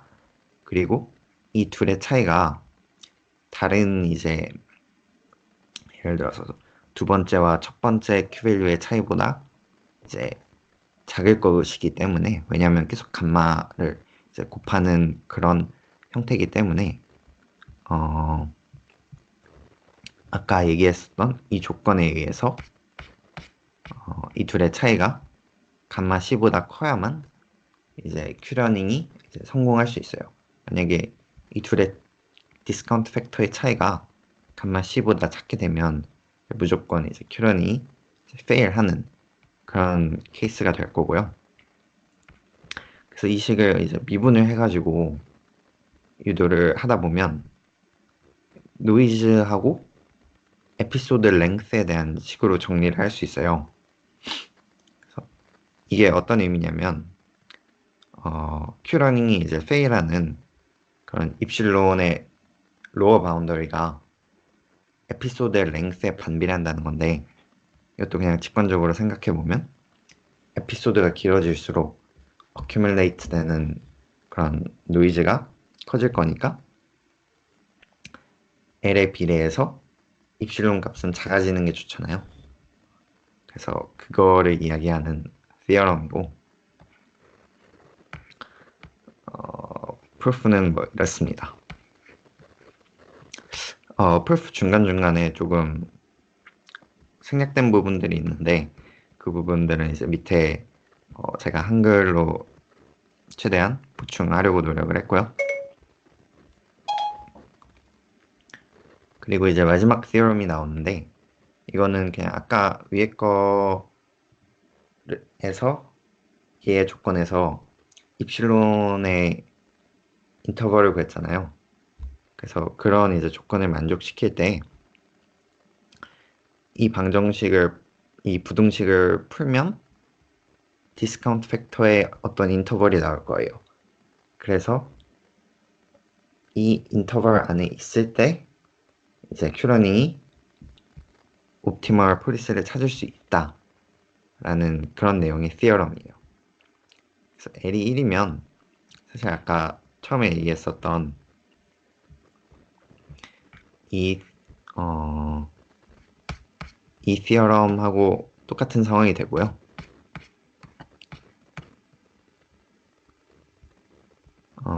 예를 들어서 뭐 L이 2라고 생각한다면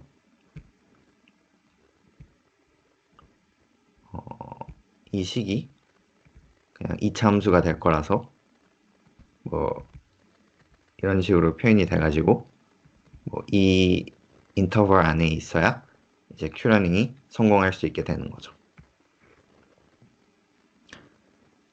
그리고 익스페리먼트가 나오는데 여기서 이제 익스페리먼트를 어떻게 진행했냐면 로봇이 있고 골 지점에 도착해야만 이제 리워드 1을 받고 스토크에 부딪히면 리워드 마이너스 1을 받는 그런 인바이먼트고 액션은 이제 디스크릿하게 5가지가 있습니다. 그래서 아까 theorem들에 의해서 이 디스카운트 팩터하고 이 입실론 노이즈의 그런 바운더리를 구해보면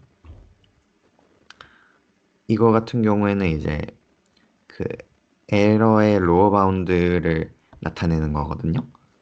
그래서 보시면 이렇게 갈 때 에피소드 랭스가 길어질수록 에러 바운드의 그러니까 큐러닝의 페이라는 입실론의 인피멈 값이 계속 작아지는 거를 이제 확인할 수가 있죠. 그래서 아까 얘기했듯이 에피소드 랭스가 길어지니까 당연히 이제 노이즈는 어큐뮬레이트 되는 거고 따라서 이 노이즈가 작을수록 더 성공할 확률이 높아지겠죠.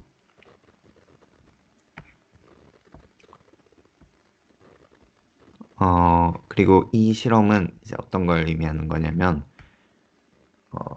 아까 theorem 8번에서 이제 입실론이 이제 그 옵티멀 폴리스가 존재하는 조건을 만족시키는 범위에 있을 때 에피소드 랭스에 따른 디스카운트 팩터의 범위를 나타내 준 거거든요. 그래서 이 부분은 어떤 디스카운트 팩터를 선택해도 큐러닝이 옵티멀 폴리시를 찾을 수가 없어요. 그래서 이쪽은 그거를 나타내고 입실론이 일정할 때 에피소드 랭스가 길어질수록 이제 큐러닝이 성공할 수 있는 디스카운트 팩터의 인터벌이 좀 더 타이트해지는 것을 확인할 수 있죠. 그리고 에피소드 랭스가 일정할 때 입실론, 즉 노이즈가 커질수록 디스카운트 팩터의 인터벌이 작아지고 노이즈가 굉장히 커지면 사실 이제 큐러닝이 성공할 수 있는 그런 디스카운트 팩터의 인터벌이 존재하지 않는 것을 나타내는 표입니다. 그래서 이제 감마가 사실 너무 크면 이렇게 큐러닝이 성공할 수 없다라는 것을 보여주고 있고요. 그 논문 마지막에서 짧게 해결 방안을 제시하고 있는데 사실 막 몇 줄 안 되고 크게 와닿는 내용은 아니었어요. 보면은 이제 트레이닝 샘플을 이제 정말 인피니트하게 많이 가져와서 정말 우리의 펑션 어프록시메이션이 타겟 컨셉을 배울 수 있도록 하는 한 가지 방안이 있을 거고 TD 람다 같은 것도 이제 해결 방안이 될 수 있다고 하는데 이 부분은 사실 잘 모르겠어요. 왜냐면 TD 러닝 같은 경우는 보통 바이오스돼 있다고 하잖아요.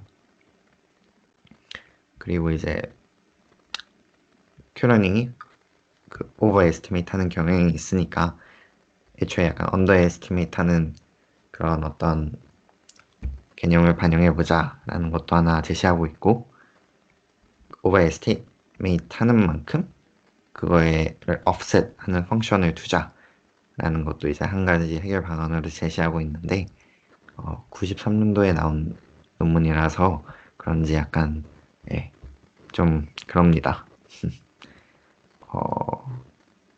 그래서 이 논문은 이제 이 정도 내용인 것 같고,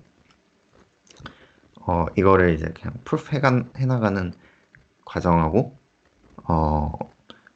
노이즈의 바운더리하고, 어쨌든 디스카운트 팩터의 바운더리를 에피소드 랭스하고 액션의 가지수에 따라서 이거를 잘 선택해야 된다라는 게 좀 중요했던 내용이었던 것 같고, 그냥 당연한 사실을 좀 수학적으로 그렇게 증명하는 게 약간 포인트였던 그런 논문이었던 것 같습니다. 네, 이상으로 발표를 마치겠습니다. 혹시 질문 있으신가요?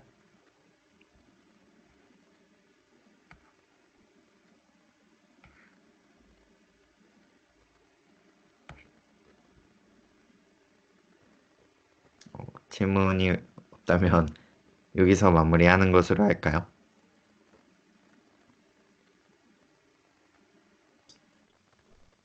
네, 질문 없으시면은 지금 11시가 넘어갔네요.